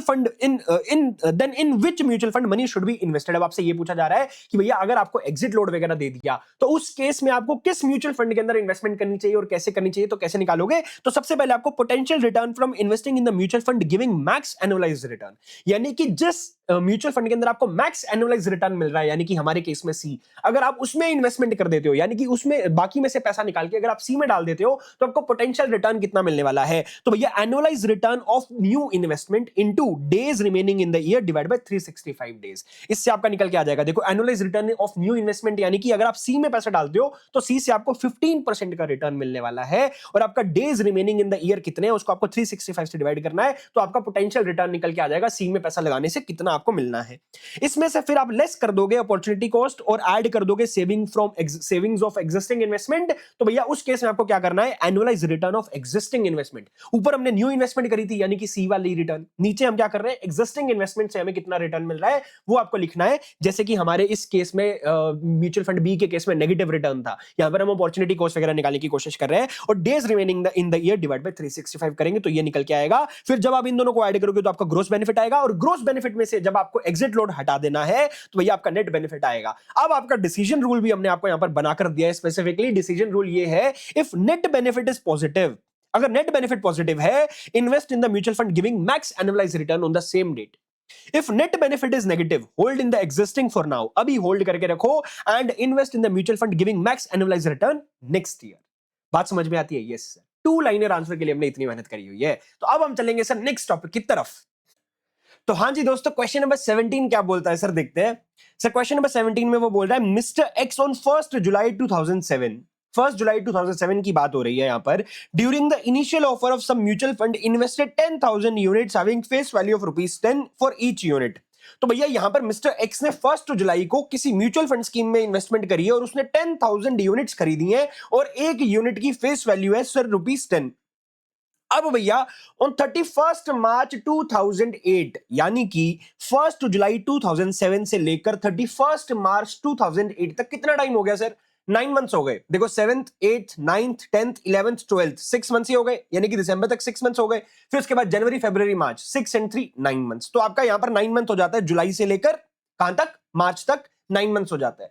and आपको बोल रहा है कि भैया 31 मार्च 2008 यानी कि बैलेंस शीट यानी कि क्लोजिंग डेट पे म्यूचुअल फंड ने डिविडेंड पे करा। The dividend paid by the mutual fund was 10% and Mr. X found his annualized yield was 153.33%। अब यहां पर मैं आपको एक चीज बताना चाहता हूं मेरे दोस्त, यहां पर आपको एनुअलाइज यील्ड दिया हुआ है 153.33%, लेकिन क्या हमें यूनिट्स होल्ड करते हुए 1 साल हो गया है? सर हमने तो 9 मंथ के लिए ही होल्ड करी है अभी तक यूनिट्स। तो भैया यहां पर हमें 153.33 जो है ना, ये आपको 12 मंथ्स का रिटर्न दिया हुआ है। सर हमें इन 9 मंथ का रिटर्न निकालने के लिए, इसको होल्डिंग पीरियड रिटर्न में कन्वर्ट करने के लिए हमें 9/12 से मल्टीप्लाई करना पड़ेगा 153.33 को। ठीक है सर। तो भैया यहां पर क्या हुआ सर, 1 जुलाई को हमने इन्वेस्टमेंट करी, फिर उसके बाद 9 मंथ्स के बाद यानी कि क्लोजिंग डेट पे म्यूचुअल फंड ने 10% का डिविडेंड बांटा एंड मिस्टर एक्स का एनुअलाइज्ड यील्ड 153.33% था।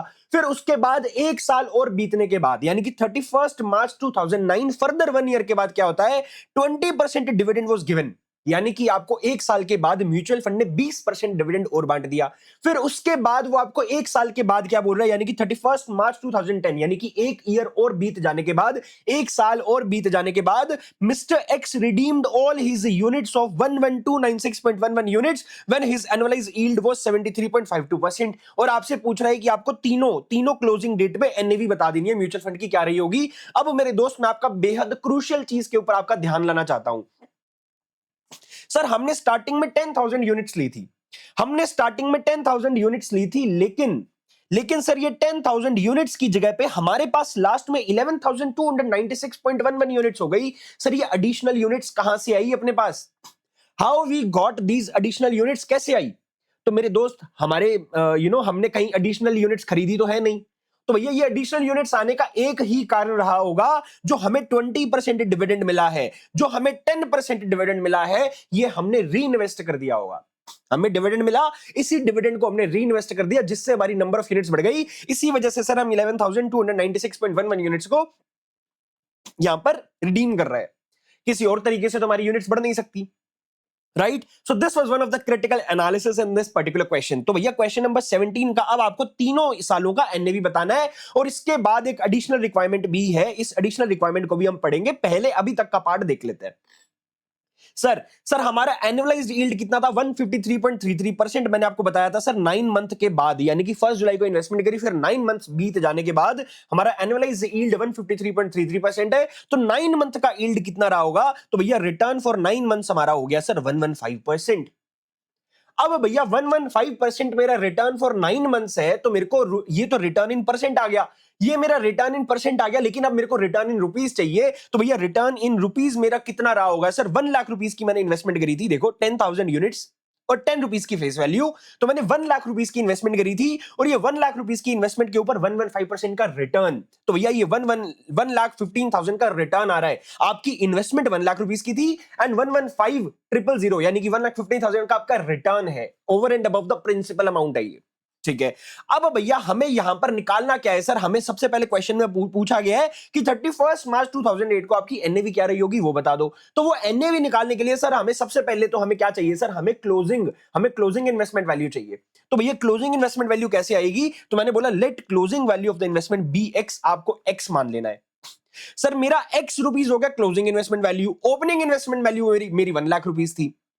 तो what is this portion sir, this is my capital appreciation, ये मेरा कैपिटल एप्रिसिएशन है। और इसके अलावा सर मेरे को म्यूचुअल फंड ने कितना डिविडेंड बांटा था सर, 10% का डिविडेंड बांटा था। तो भैया 1 लाख, तो मेरा 1 लाख रुपीस के ऊपर, यानी कि मेरा 1 लाख रुपीस का इन्वेस्टमेंट था ना, 1 लाख रुपीस के ऊपर 10% का डिविडेंड, यानी कि 10,000 रुपीस का डिविडेंड। या फिर आप इसको ऐसे बोल सकते हो 10,000 यूनिट्स थी, 10 रुपीस की फेस वैल्यू थी और 10% का डिविडेंड।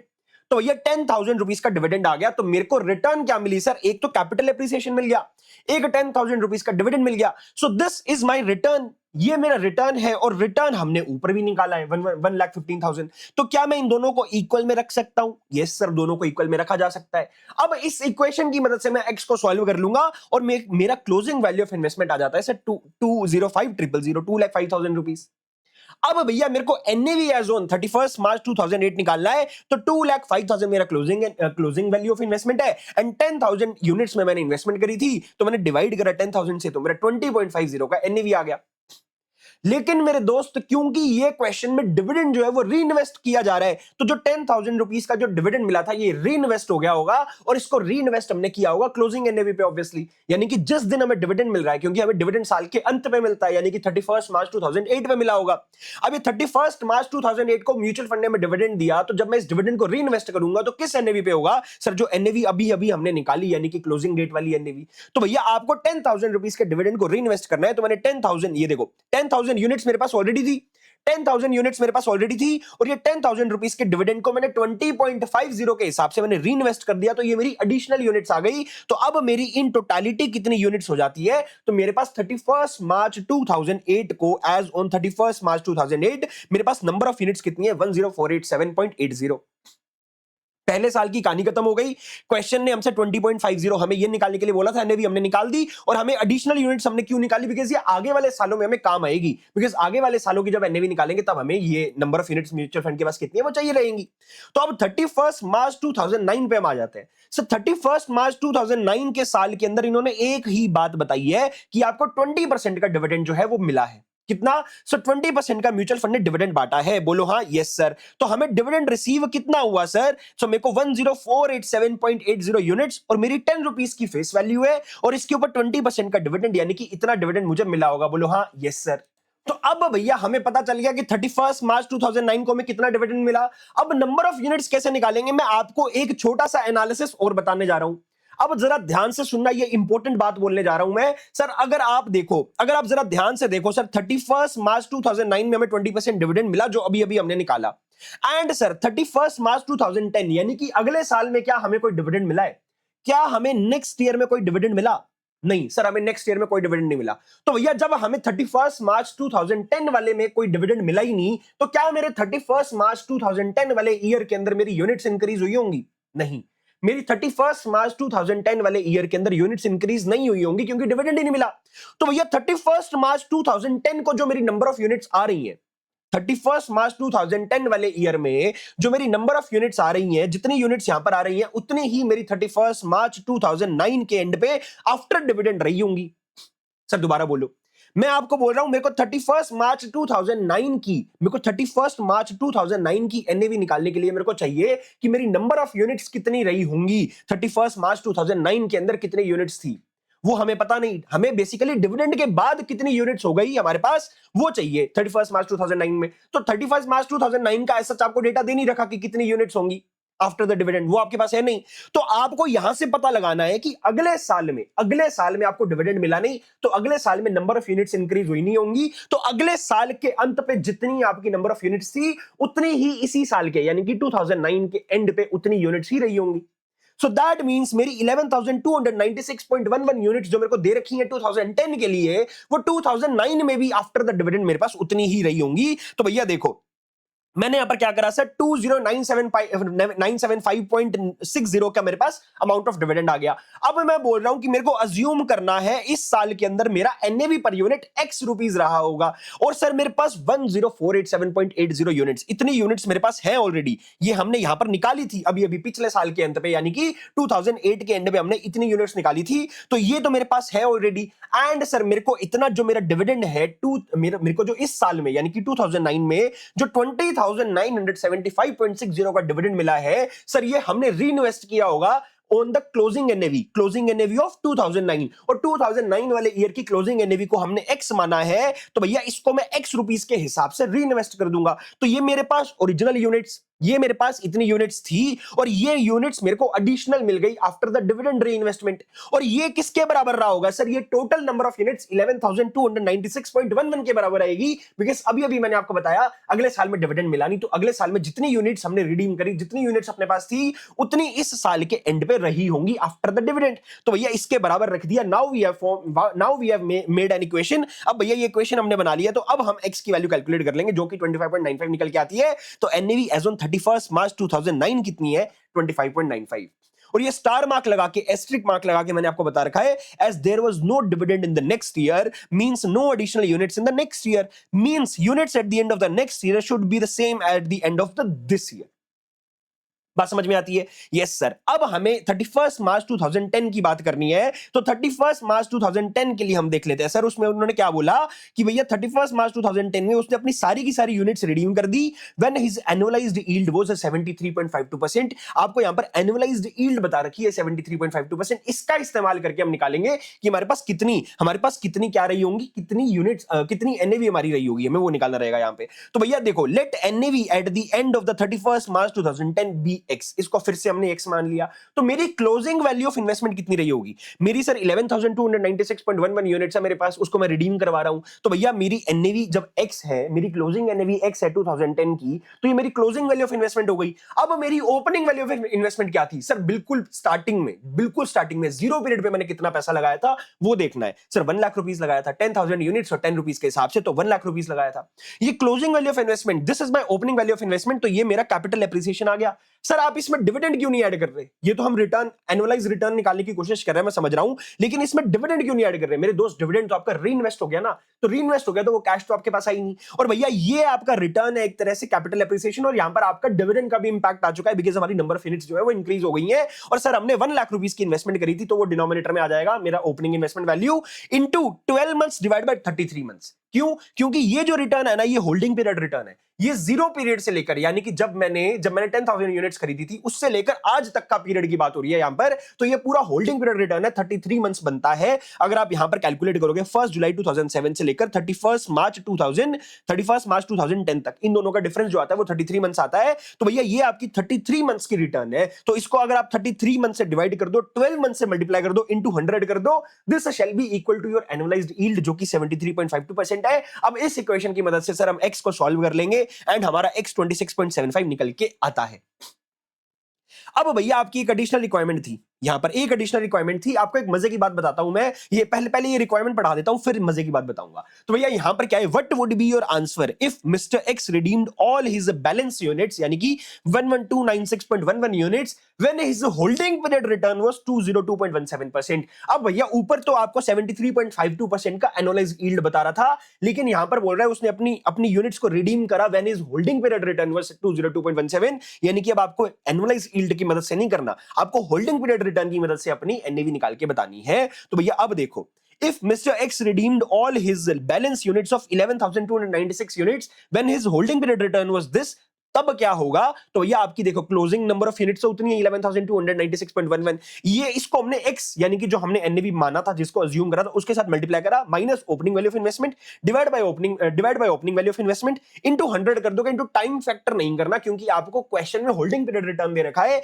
एंड टाइम फैक्टर से मल्टीप्लाई कर दोगे तो क्या हो जाएगा, वो एनुअलाइज्ड यील्ड में कन्वर्ट हो जाएगा, वो हमें नहीं करना है। तो this is your holding period return, this is your holding period return. अब आप x को सॉल्व करोगे तो x 26.75 निकल के आता है। सर ऊपर वाले में भी 26.75 आ रहा था, इसमें भी 26.75 आ रहा है, सेम ही आ रहा है। अब भैया मैं आपको मजे की बात पता क्या बता रहा था, ये आपको पता है ये आपके आईसीआई ने ना स्टडी मैट के अंदर ना ये जो मैंने एडिशनल रिक्वायरमेंट यहां पर दे रखी है ना, आईसीआई ने इसको ऐसे 2 सेपरेट क्वेश्चंस ट्रीट करा हुआ है। 2 सेपरेट क्वेश्चन इन सेंस की आईसीआई क्या करता है, पहले आईसीआई आपसे बस इतना क्वेश्चन पूछता है, ये वाला।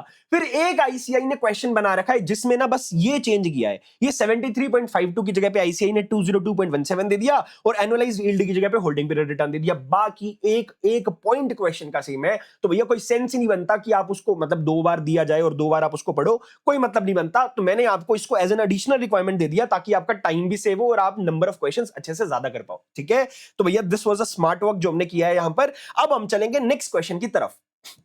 तो हाँ जी दोस्तों, जो नेक्स्ट क्वेश्चन है क्वेश्चन नंबर 18, ये सिमिलर लाइंस के ऊपर ही है ये क्वेश्चन। तो भैया देख लेते हैं। देखो, on 1 July 2016 mister x invested 50,000 rupees at initial offer in the mutual funds at a face value of ₹10 each per unit. आपको बता रखा है कि 1 जुलाई को मिस्टर एक्स ने इन्वेस्ट किया, 50,000 रुपीज की इन्वेस्टमेंट करी और उस टाइम पे फेस वैल्यू 10 रुपीज थी।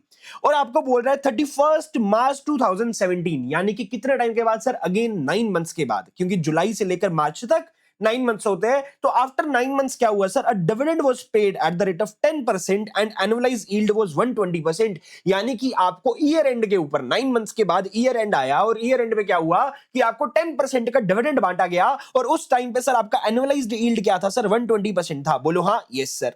अब बोल रहा है ऑन 31 मार्च 2018, यानी कि उसके अगले साल 17, यानी कि 9 मंथ्स हो गए तो 2017 का एंड आ गया। फिर 2017 के बाद एक साल पूरा हो जाने के बाद, यानी कि 31 मार्च 2018 पे 20% का डिविडेंड बांटा गया एंड कैपिटल गेन बांटा गया 0.6 पर यूनिट। डिविडेंड भी बांटा, कैपिटल गेन भी बांटा, ठीक है। And mister X redeemed all his 6271.98 units when his annualised yield was 71.50%। आपको फिर से यहां पर एनुअलाइज्ड यील्ड दिया हुआ है over the period of holding, यहां पर लिखकर उसने बोल दिया। ठीक है सर। अब आपको बोल रहे हैं कैलकुलेट करके बताओ NAV as on 31 March 17, 18 and 19। आपको तीनों सालों की एनएवी बतानी है और आपको अज्यूम करना है 12 मंथ्स है। ठीक है सर। अब भैया क्वेश्चन नंबर 18 के सॉल्यूशन में सबसे पहले जरा ध्यान से सुनिए। सर आपका एनुअलाइज्ड यील्ड आपको 120% यहां पर गिवन था, 120%। तो भैया 9 मंथ का कितना रहा होगा? बिकॉज अभी तक देखो 1 जुलाई से 31 मार्च तक 9 मंथ्स पूरे होते हैं। तो आपका 9 मंथ का यील्ड कितना रहा होगा सर? तो 120% इंटू 9 मंथ्स आपका आता है सर 90%। तो आपका 90% रिटर्न आया 9 मंथ्स के अंदर। तो रिटर्न इन रुपीस कितना आएगा 9 मंथ्स के लिए? तो सर आपने 50,000 रुपीस की इन्वेस्टमेंट करी थी, आपने 50,000 रुपीस की इन्वेस्टमेंट करी थी, इसके ऊपर आपको अपना 90% का रिटर्न निकाल लेना है जो कि 45,000 रुपीस है। सो दैट मींस आपने 45,000 रुपीस का रिटर्न कमाया। अब मैं आपको बोल रहा हूं कि आपको यहां पर क्या बोलना है सर? आपको क्लोजिंग वैल्यू ऑफ इन्वेस्टमेंट को एक्स मान लेना है कि भैया 31 जुलाई 2017 का आपसे एनएवी पूछा जा रहा है। तो आप एक बार क्लोजिंग इन्वेस्टमेंट वैल्यू को एक्स अज्यूम कर लो, जैसे हमने प्रीवियस क्वेश्चन में किया था। तो एक्स हमारी क्लोजिंग इन्वेस्टमेंट वैल्यू हो गई और ओपनिंग इन्वेस्टमेंट वैल्यू हमारी 50,000 रुपीस थी। So what is this sir? This is your capital appreciation. बोलो हाँ, यस सर। और 50,000 रुपीस की आपने इन्वेस्टमेंट करी थी और 10% का डिविडेंड बांटा गया था। यहां पर जरा ध्यान से देखिए सर, 10% का डिविडेंड था 31 जुलाई 2017 को। तो भैया 50,000 रुपीस का 10% डिविडेंड और this must be equal to the return of 9 month जो आपने अभी निकाला 45,000 रुपीस। अब आप x को सॉल्व करोगे तो x निकल जाएगा 90,000 rupees. This is your closing investment value. तो भैया अब एनएवी एज ऑन 31 मार्च 2017 निकालने के लिए आपको क्लोजिंग इन्वेस्टमेंट वैल्यू को नंबर ऑफ यूनिट से डिवाइड करना है। तो सर नंबर ऑफ यूनिट्स कैसे आएगी? सर आपने 50,000 रुपीस की इन्वेस्टमेंट करी थी और ₹10 की फेस वैल्यू थी, तो 50,000 divide by 10 that means 5,000 units. तो भैया आपने इसको 5,000 यूनिट से डिवाइड करा तो आपका एनएवी निकल के आ गया 18 रुपीस। लेकिन मेरे दोस्त इस पर्टिकुलर क्वेश्चन के अंदर भी अगर आप जरा ध्यान से देखेंगे, यहां पर भी आपकी आगे चल के नंबर ऑफ यूनिट्स जो है वो बढ़ गई। पहले 5,000 यूनिट्स थी, अब 6271 हो गई। तो यहां पर भी डिविडेंड मिला है, इसके अलावा तो कुछ मिला ही नहीं है। तो भैया डिविडेंड री इन्वेस्ट हुआ होगा। तो भैया ये जो आपका डिविडेंड यहां पर हमें मिला है 5,000 रुपीस का, इस 5,000 रुपीस के डिविडेंड को हम क्लोजिंग एनएवी के हिसाब से री इन्वेस्ट कर देंगे। तो 5,000 डिवाइड बाय 18 से हमें ये एडिशनल यूनिट्स मिल गई, कितनी? 277.78। एंड अब भैया आपका 31 मार्च 2017 वाले ईयर एंड पे आपकी टोटल नंबर ऑफ यूनिट्स कितनी हो जाएंगी? 5,000 पहले थी और ये एडिशनल आ गई, इन दोनों का सम किया तो भैया ये टोटल नंबर ऑफ यूनिट्स आ गई आपकी at the year and.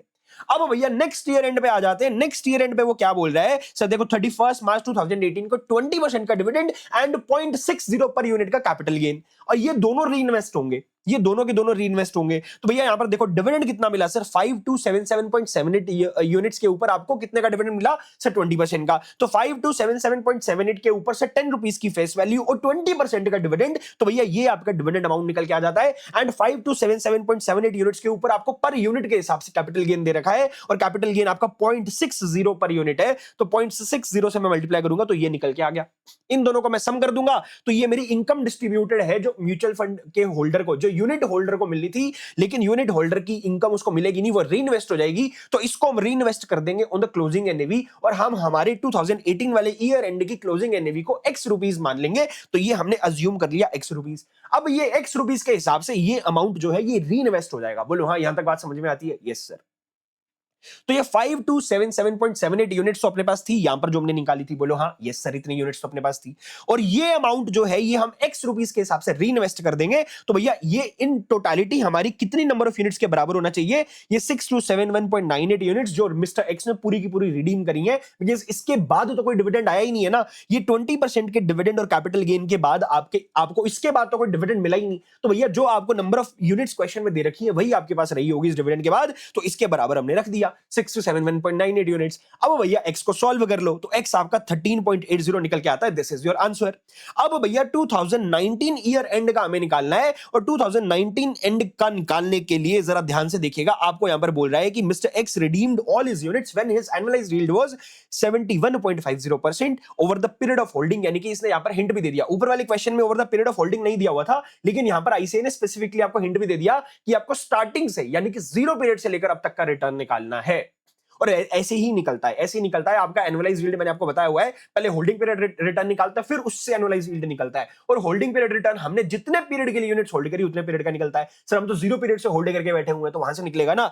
Yes sir. तो भैया यहां पर क्या होगा, हम सबसे पहले एनएवी ऑन 31 मार्च 2019 को अगेन एक्स मान लेंगे। तो भैया आपकी क्लोजिंग वैल्यू ऑफ इन्वेस्टमेंट कितनी हो जाएगी? आपके पास जो नंबर ऑफ यूनिट्स है अभी उसको एक्स के साथ मल्टीप्लाई कर दो, यानी कि एनएवी के साथ मल्टीप्लाई कर दो, तो ये आपकी क्लोजिंग इन्वेस्टमेंट वैल्यू हो गई, minus opening value of investment जो 50,000 रुपीज आपने इन्वेस्ट करे थे, इसको ओपनिंग वैल्यू ऑफ इन्वेस्टमेंट से डिवाइड कर दोगे। डिविडेंड कैपिटल गेन डिस्ट्रीब्यूशन यहां पर हम ऐड करेंगे नहीं, बिकॉज़ वो रीइन्वेस्ट हो चुका है। और भैया ये 33 मंथ्स का पीरियड है। अगेन सर ये देखो 16 से लेकर, यानी सॉरी ये 1 जुलाई 2016 से लेकर 31 मार्च 2019 तक 33 मंथ्स बनते हैं। तो भैया आपने ये पीरियड ऑफ, ये आपका होल्डिंग पीरियड रिटर्न है। होल्डिंग पीरियड रिटर्न को एनुअलाइज्ड रिटर्न बनाना पड़ेगा, क्योंकि क्वेश्चन के अंदर आपको यहां पर एनुअलाइज्ड रिटर्न दे रखा है, एनुअलाइज्ड यील्ड दिया हुआ है। तो भैया इसको एनुअलाइज्ड बनाने के लिए हम क्या कर रहे हैं sir, into 12 divide by 33 months का टोटल है, उससे डिवाइड किया, 12 से मल्टीप्लाई करा तो क्या हो गया सर, एनुअल बन गया। अब इसको मल्टीप्लाई बाय 100 कर दोगे, इक्वल टू 71.50, जो क्वेश्चन में आपको एनुअलाइज्ड यील्ड गिवन है उसके बराबर रख दोगे, तो भैया ये x निकल गया 23.65, एंड आपका एनएवी एज ऑन 31 मार्च 2019 जो है ये।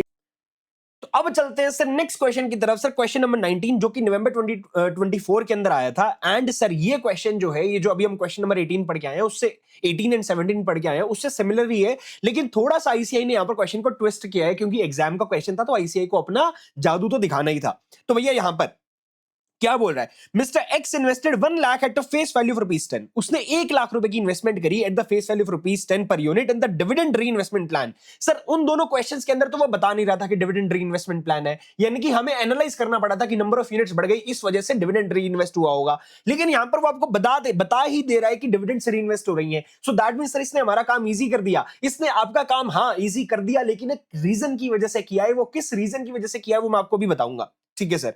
अब वो बोल रहे हैं सर डिविडेंड री इन्वेस्टमेंट प्लान में इन्वेस्ट करा eight the time of initial public offer on 1 जुलाई 2022। अब बोल रहे हैं 31 मार्च 2023, यानी कि अगेन 9 मंथ्स के बाद क्या होता है, the mutual fund declared a dividend of ₹10, declared a dividend of 10%। Mutual fund ने 10% का डिविडेंड डिक्लेयर करा।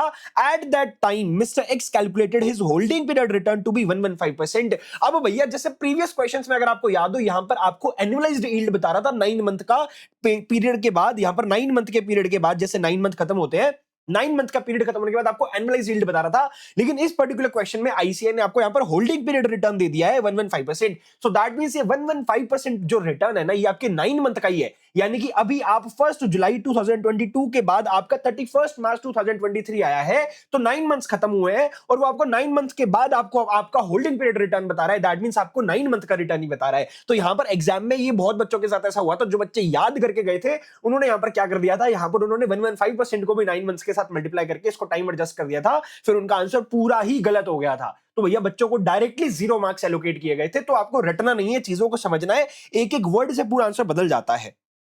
अब भैया आपको यहां पर 31 मार्च 2023 तक की कहानी उसने बता दी। अब नेक्स्ट ईयर में वो क्या बोल रहा है, ऑन 31 मार्च 2024 यानी कि एक साल के बाद क्या हुआ, the fund declared dividend of 20%, यानी कि अगले साल डिविडेंड 20% का बांटा गया।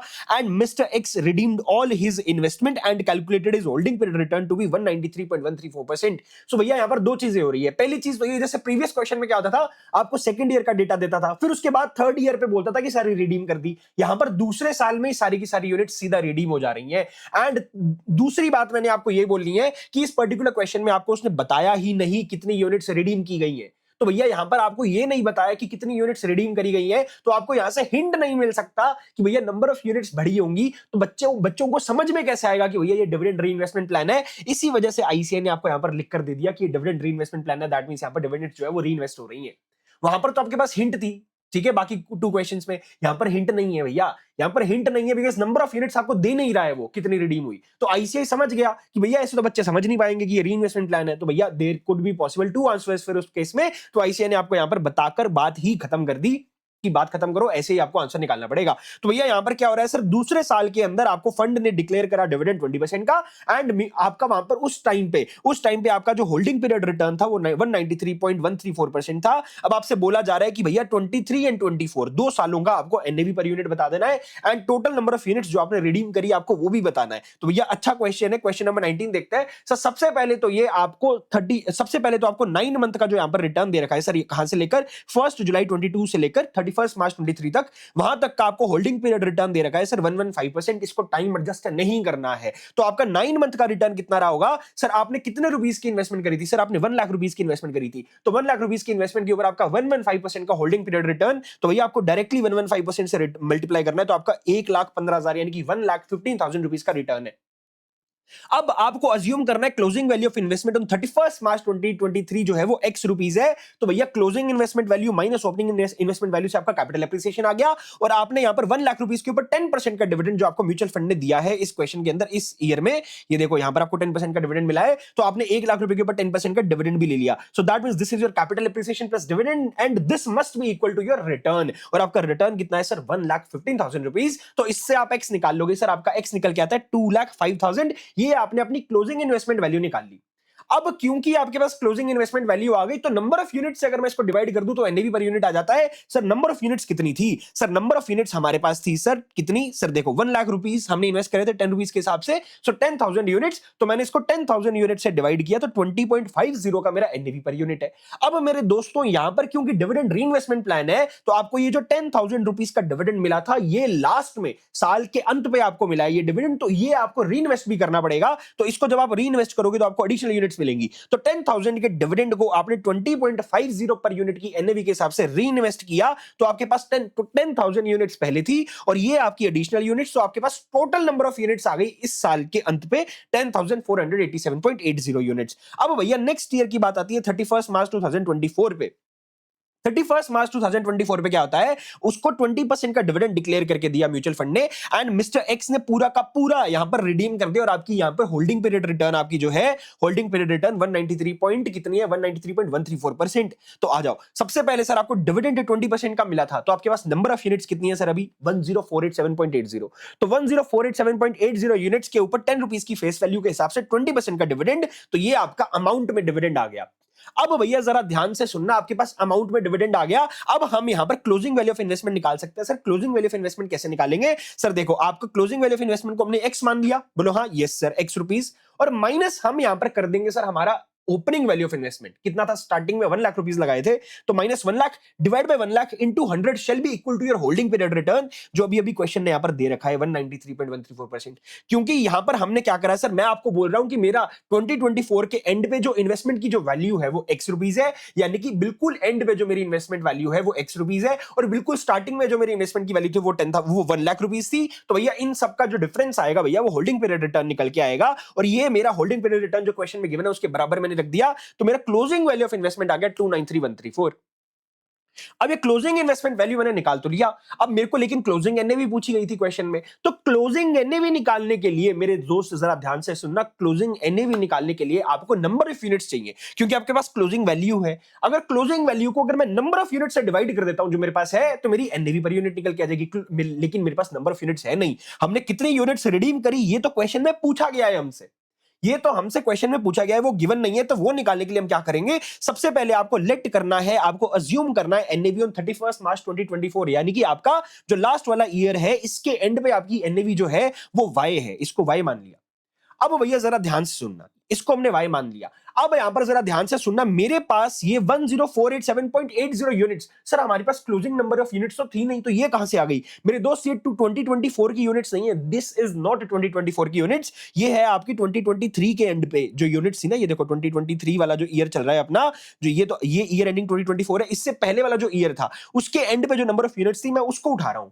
तो मेरे पास 10487.80 यूनिट्स थी, उसको मैंने यानी कि पिछले साल के एंड पे जो मेरे पास नंबर ऑफ यूनिट्स थी उसको मैंने इस साल के एनएवी पर यूनिट के साथ मल्टीप्लाई कर दिया।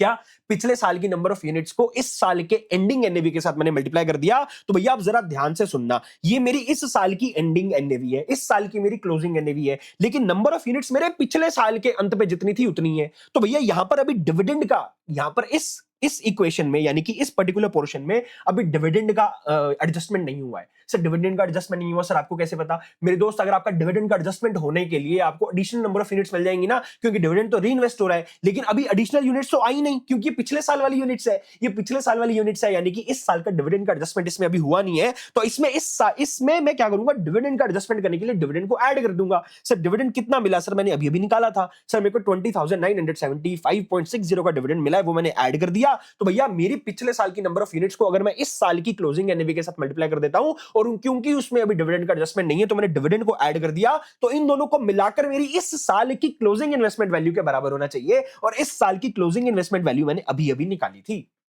इस साल की क्लोजिंग इन्वेस्टमेंट वैल्यू मैंने अभी अभी निकाली थी, तो मेरी इक्वेशन बन गई, इससे मेरा y निकल के आता 25.95, जो कि आपसे क्वेश्चन में पूछा गया था। क्वेश्चन में आपसे क्या पूछा गया था सर? आपको 2024 की क्लोजिंग एनएवी बतानी है, वो हमने बता दी 25.95। अब भैया आपसे पूछा जा रहा है कि कितनी यूनिट्स रीडिंग हो गई, तो वो निकालने के लिए मेरे दोस्त जरा ध्यान से सुनना, आपका जो डिविडेंड है, जो आपका डिविडेंड है सर, ये रीइन्वेस्ट हुआ होगा, ये रीइन्वेस्ट हुआ तो आपको एडिशनल यूनिट्स मिली होंगी। तो भैया अब आपको एडिशनल यूनिट्स निकालनी है, additional units received on dividend reinvestment कितना आया होगा सर? ये अमाउंट ऑफ डिविडेंड को, ये जो मेरा डिविडेंड मिला था इस साल में, ये जो डिविडेंड मिला था इसको मैं रीइन्वेस्ट कर दूंगा using this NAV, closing NAV of 2024, जो कि 25.95 है। तो उसके हिसाब से मैंने इसको रीइन्वेस्ट करा, तो 808.31 का मेरा क्या निकल के आता है? 808.31 के हिसाब से मेरा यहां पर 808.31 मेरी एडिशनल नंबर ऑफ यूनिट्स निकल के आती है। अब मेरे पास टोटल नंबर ऑफ यूनिट्स जो रीडिंग हुई होंगी वो कितनी हुई होंगी सर? देखो पिछले साल कितनी यूनिट्स थी, 10487.80, और एडिशनल यूनिट्स कितनी मिली सर? 808.31। तो भैया इन दोनों को ऐड कर दो, तो ये आपकी एडिशनल यूनिट्स आ जाती है। बेहद आसान था, बस यहां पर एक यही चीज टेक्निकल है, इसी चीज पे आपको फोकस करना है। ये टेक्निकल चीज यहां पर क्या है कि भैया पिछले साल की यूनिट्स के अंदर इस साल का क्लोजिंग एनएवी में लगा रहा हूं, और यहां पर अभी डिविडेंड का एडजस्टमेंट नहीं हुआ है, क्योंकि इस साल की डिविडेंड का अगर एडजस्टमेंट होने के लिए आपको एडिशनल नंबर ऑफ यूनिट्स मिलेंगी, जो कि हमने अभी तक ऐड ही नहीं, जो कि हमने अभी तक ऐड ही नहीं करी, क्योंकि हमने पिछले साल की यूनिट्स उठाएंगे। सो दैट मींस डिविडेंड का एडजस्टमेंट है नहीं, तो उसको सेपरेटली ऐड कर दो। जब मैंने फिर मेरी इस वैल्यू को निकालकर, इस वैल्यू के अंदर जब मैंने इस साल का डिविडेंड ऐड कर दिया, तो मेरी क्लोजिंग इन्वेस्टमेंट वैल्यू के बराबर आएगा, और वो हमने ऊपर अभी अभी निकाला था, तो उसके बराबर मैंने रख दिया, इससे मेरा वाई निकल के आ गया। कितना आसान था, लेकिन कितना टेक्निकल था। आईसीआई ने कितने प्यार से घुमाया था इस क्वेश्चन को, राइट? तो भैया आईसीआई से कभी भी पाला नहीं लेना, अच्छे से कॉन्सेप्चुअली पढ़ना है, एग्जाम में रट्टे मार के नहीं जाने हैं। अब हम चलेंगे सर नेक्स्ट क्वेश्चन की तरफ, क्वेश्चन नंबर 20। क्वेश्चन नंबर 20 क्या बोलता है, फटाफट से देखते हैं सर क्वेश्चन नंबर 20 क्या बोलता है? One of the easy question है क्वेश्चन नंबर 20, फटाफट से देखते हैं। सो ऑन 1 अप्रैल 2012 को क्या होता है? ABC mutual fund issued 20 lakh units at the rate of ₹10 per unit. उसने 20 लाख यूनिट्स इशू करी at the rate of 10 rupees per unit and relevant initial expenses involved were 12 lakh rupees. So that means mutual fund को 20 lakh rupees के हिसाब से कितना मिला होगा? 20 lakh into 10, that means 2 crore rupees के आसपास मिला होगा, और उसमें से आपका इनिशियल एक्सपेंसेस हो गया 12 लाख रुपीज का। And it invested the funds so raised in the capital markets to build a portfolio of 185, यानी कि जैसे ही उसके पास 2 करोड़ रुपए आए, 2 करोड़ रुपए में से 2 करोड़ रुपीस में से 12 लाख रुपीस का आपका इनिशियल एक्सपेंसेस हुआ और 185 लाख रुपीस की आपके इन्वेस्टमेंट कर दिया आपने, कहीं ना कहीं पोर्टफोलियो बिल्ड कर दिया। ठीक है sir. During the month of April 2012 it disposed of some of the instruments costing 60 lakh for 63 lakh. So that means आपने जो 185 लाख रुपीस की इन्वेस्टमेंट करी थी ना, उसमें से कुछ सिक्योरिटीज आपने डिस्पोज ऑफ कर दी, यानी कि सेल कर दी, और वो जो 60 लाख रुपीस की आपकी कॉस्ट थी उन सिक्योरिटीज की आपने 63 लाख रुपीस में सेल किया है। So that means mutual fund को 3 लाख रुपीस का यहां पर कैपिटल गेन भी हुआ है, ये चीज भी आपको याद रखनी पड़ेगी।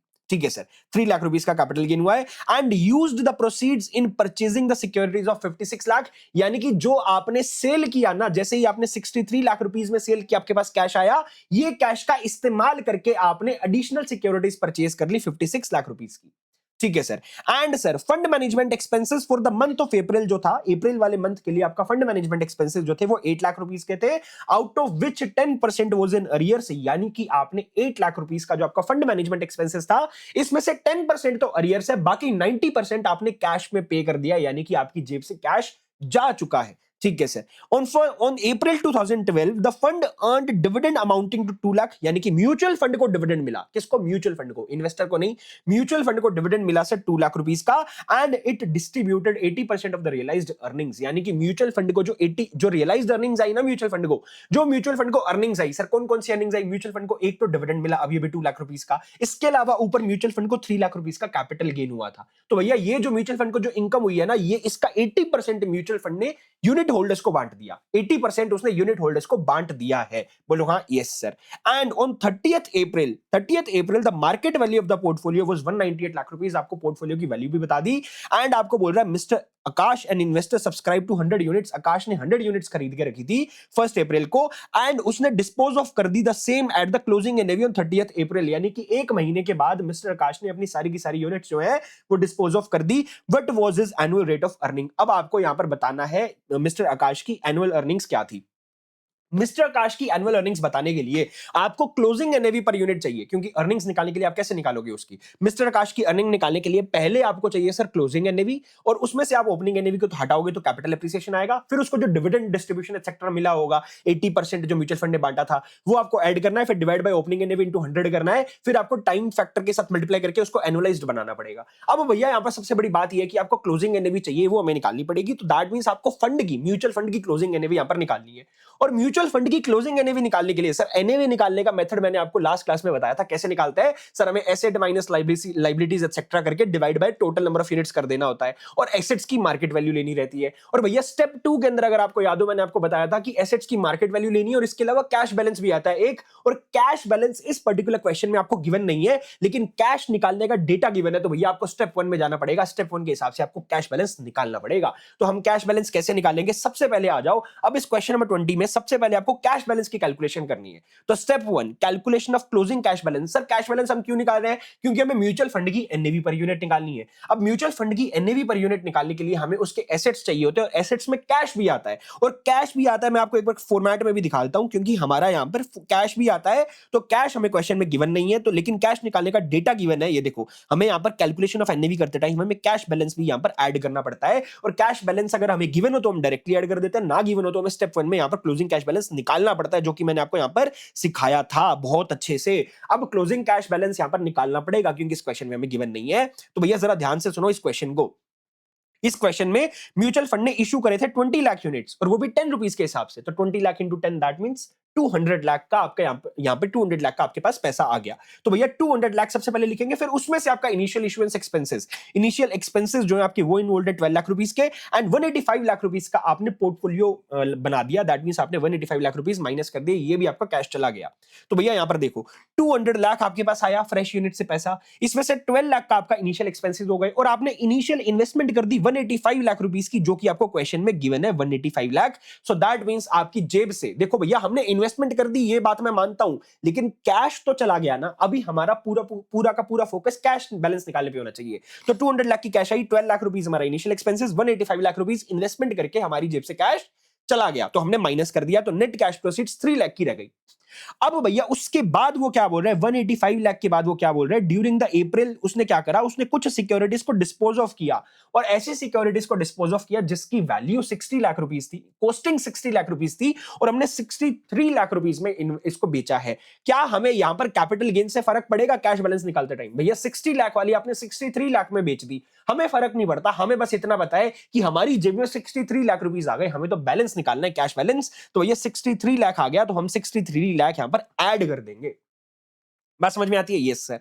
तो 63 लाख का हमारे पास कैश आ गया, उसके बाद हमने ये पैसे को यूज करके हमने कुछ सिक्योरिटीज में इन्वेस्ट कर दिया फर्दर। दैट मींस 56 लाख अब हमारी जेब से जा चुका है, तो भैया 56 लाख हम माइनस कर देंगे परचेजिंग ऑफ सिक्योरिटीज के नाम पे। बोलो हाँ यस सर।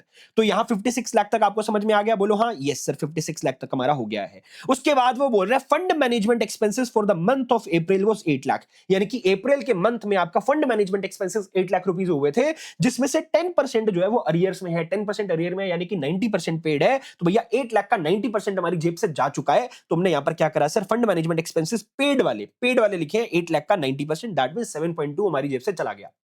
और भैया इसके अलावा म्यूचुअल फंड को आगे क्या बोल रहा है, म्यूचुअल फंड ने अर्न किया sir dividend amounting to 2 lakh rupees. Mutual fund ने 2 लाख रुपीस का डिविडेंड रिसीव किया, तो भैया म्यूचुअल फंड को 2 लाख रुपीस का डिविडेंड इनकम यहां पर मिल जाएगा। बोलो हाँ यस सर, 2 लाख रुपीस का डिविडेंड इनकम मिल गया।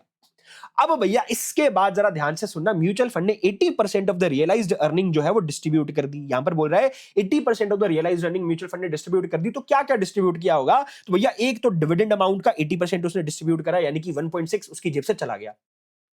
म्यूचुअल फंड ने डिस्ट्रीब्यूट कर दिया यूनिट होल्डर्स को, फंड की जेब से तो चला गया ना, हम तो म्यूचुअल फंड का कैश बैलेंस निकाल रहे हैं, तो म्यूचुअल फंड की जेब से जा चुका है। मिला किसको भी हो, चाहे म्यूचुअल फंड के चाहे यूनिट होल्डर्स को मिला हो, चाहे किसी थर्ड पार्टी को मिला हो, हमारी जेब से पैसा जा चुका है, तो भैया 1.6 माइनस होगा। और इसके अलावा मैंने आपको बताया था कि भैया 3 लाख रुपीस का जो कैपिटल गेन है वो भी आपकी रियलाइज्ड अर्निंग है, क्योंकि आपने सिक्योरिटीज बेच दी। जैसे ही आप सिक्योरिटी को बेचते हो आपका कैपिटल गेन जो है वो रियलाइज हो चुका है, तो 3 लाख का भी 80% जो है वो भी बटा होगा। तो भैया देखो 63 में आपने बेची थी यूनिट्स को, 60 वाली यूनिट्स को, सो 3 लाख रुपीस का कैपिटल गेन, उसका 80% ये भी आपने यूनिट होल्डर्स को बांट दिया। तो भैया अब आपका क्लोजिंग कैश बैलेंस जो आता है वो 0.80 आता है। अब स्टेप 2 में हमें एनएवी की कैलकुलेशन करनी है। एनएवी की कैलकुलेशन करने के लिए हमें मार्केट वैल्यू ऑफ एसेट्स लेना है। तो भैया हमारी market value of the portfolio में दे रखा है 198 लाख रुपीस, तो मैंने यहां पर market value of the portfolio 198 lakh rupees लिख दिया। इसके अलावा कैश बैलेंस जो हमने अभी भी निकाला था वो मैंने ऐड कर दिया।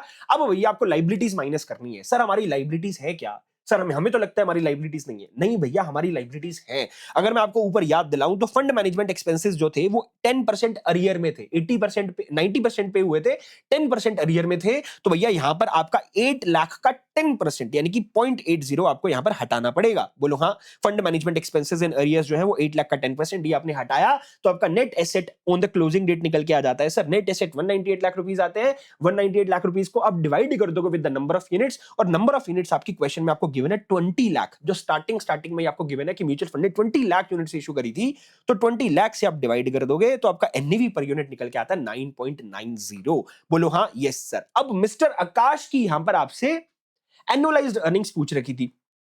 क्लोजिंग एनएवी अपने पास आ गया। बोलो हाँ यस सर, क्लोजिंग एनएवी आ गया। तो क्लोजिंग एनएवी मैं कर दूंगा, और इसमें से क्लोजिंग एनएवी में से मैं माइनस कर दूंगा ओपनिंग एनएवी, जो मेरी ओपनिंग एनएवी 10 रुपीस के हिसाब से इन्वेस्टमेंट हुई थी। देखो हाँ 10 रुपीस के हिसाब से इन्वेस्टमेंट करी थी मिस्टर काश ने, तो भैया 9.90 माइनस 10 रुपीस यहां पर तो कैपिटल में रिडक्शन आ चुका है।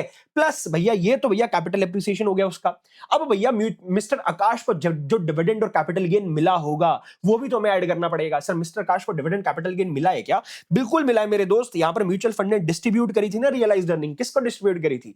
ये यूनिट होल्डर्स को ही तो डिस्ट्रीब्यूट करी थी। यूनिट होल्डर कौन है? Mister Akash is one of the unit holder, तो भैया इसको मिला होगा। तो भैया ये कितना बांटा? 1.6 लाख एंड 2.4 लाख, लेकिन ये 1.6 लाख और 2.4 लाख जो है ना ये टोटल नंबर ऑफ यूनिट्स का है, और मैं यहां पर मिस्टर आकाश का पर यूनिट के हिसाब से निकाल रहा हूं। तो 1.6 प्लस 2.4 ये टोटल यूनिट्स का है, और टोटल यूनिट्स म्यूचुअल फंड की 20 लाख थी, तो मैंने 1.6 लाख प्लस 2.4 लाख को डिवाइड कर दिया 20 लाख से, तो ये पर यूनिट का capital gain and income distribution आ गया। तो पर unit of capital gain and dividend ये आ गया यहां पर। तो भैया ये मेरा कैपिटल एप्रिसिएशन पर यूनिट आ गया, ये इनकम डिस्ट्रीब्यूशन पर यूनिट आ गया, इसको डिवाइड कर दूंगा विद द ओपनिंग एनएवी जिसमें उसने इन्वेस्टमेंट करी थी।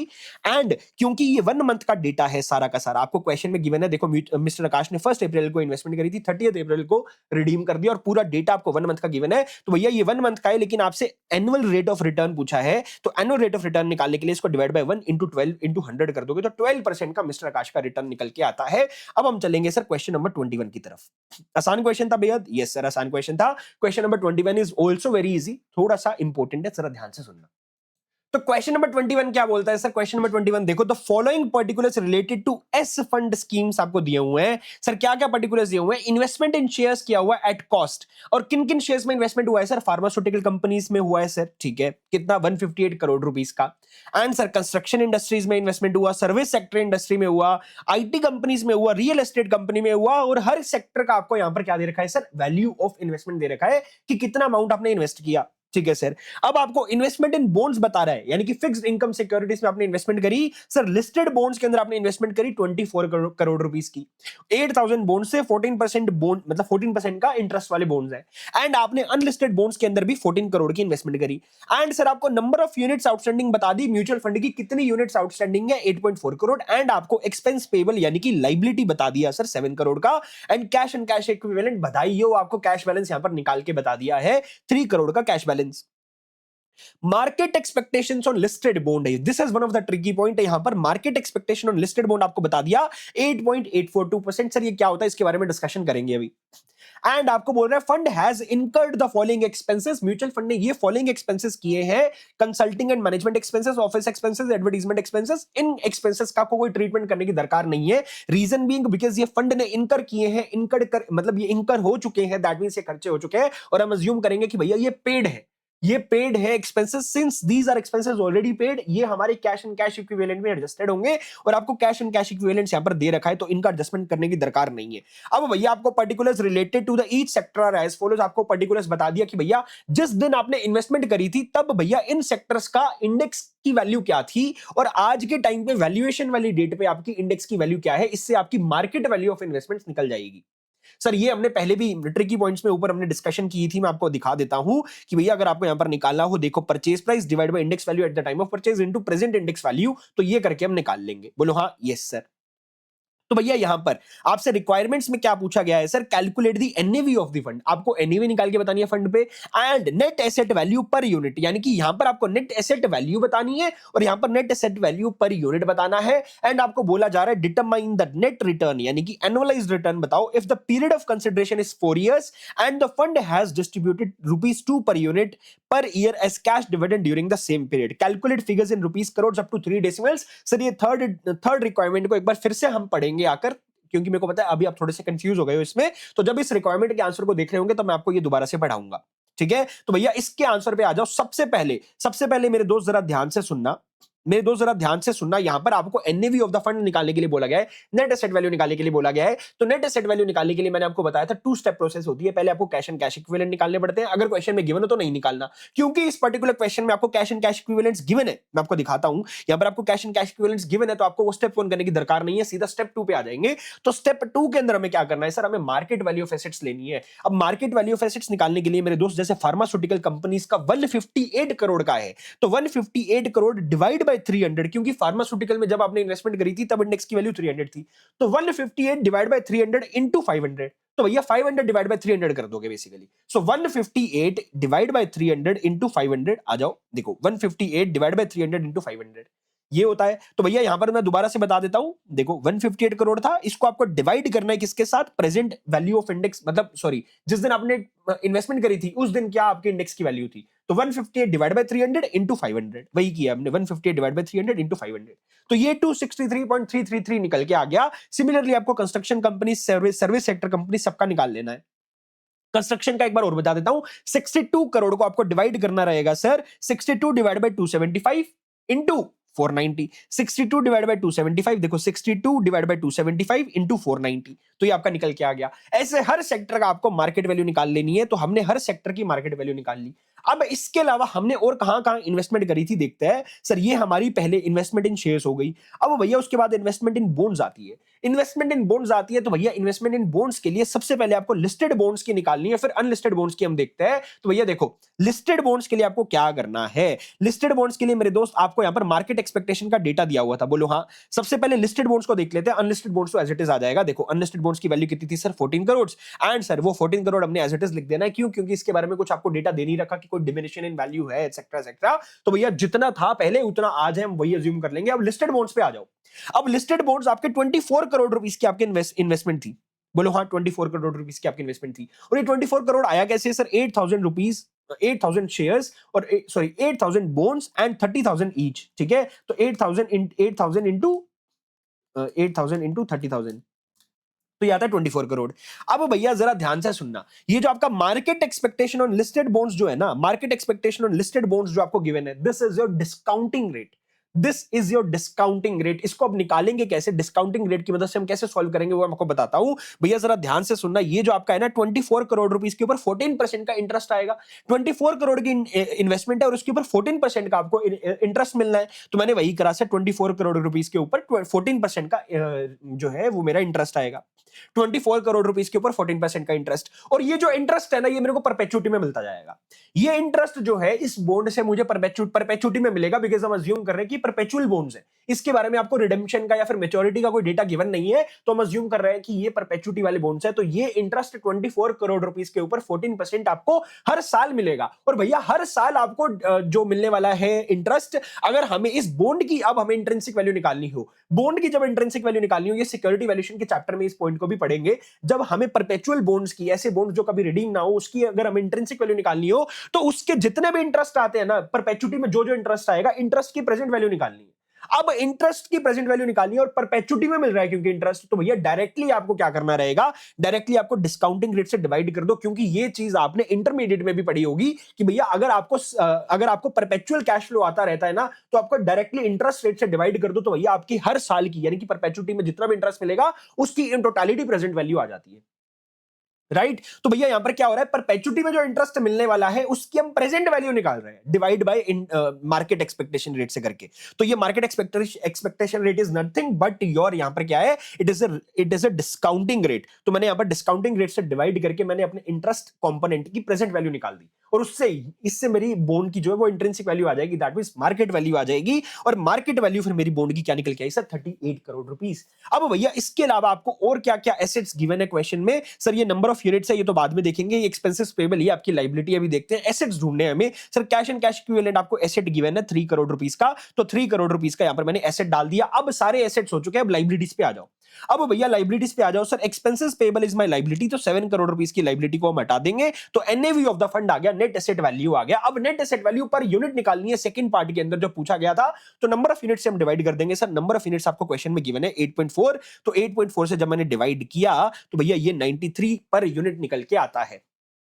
अब थर्ड पार्ट में क्या पूछ रहा है, थर्ड पार्ट में सर आपसे पूछ रहा है कि determine the net return if the period of consideration is 4 years। अगर म्यूचुअल फंड की यूनिट्स मतलब 4 सालों का आपको नेट रिटर्न बेसिकली हमें निकालने के लिए बोल रहा है। If period of consideration is 4 years and the fund has distributed 2 per unit as cash dividend during the same period, यानी कि आपको 4 साल, हर साल 2 रुपए का कैश डिविडेंड बांटा गया है। 4 साल की कंसिडरेशन बोल रहा है, यहां पर 4 साल की कंसिडरेशन करनी है, तो 2 to 4 5 6 7 8 यानी कि 8 रुपीस का डिविडेंड, 2 into 4 यानी कि 8 का डिविडेंड आपको मिल गया over a period of 4 years।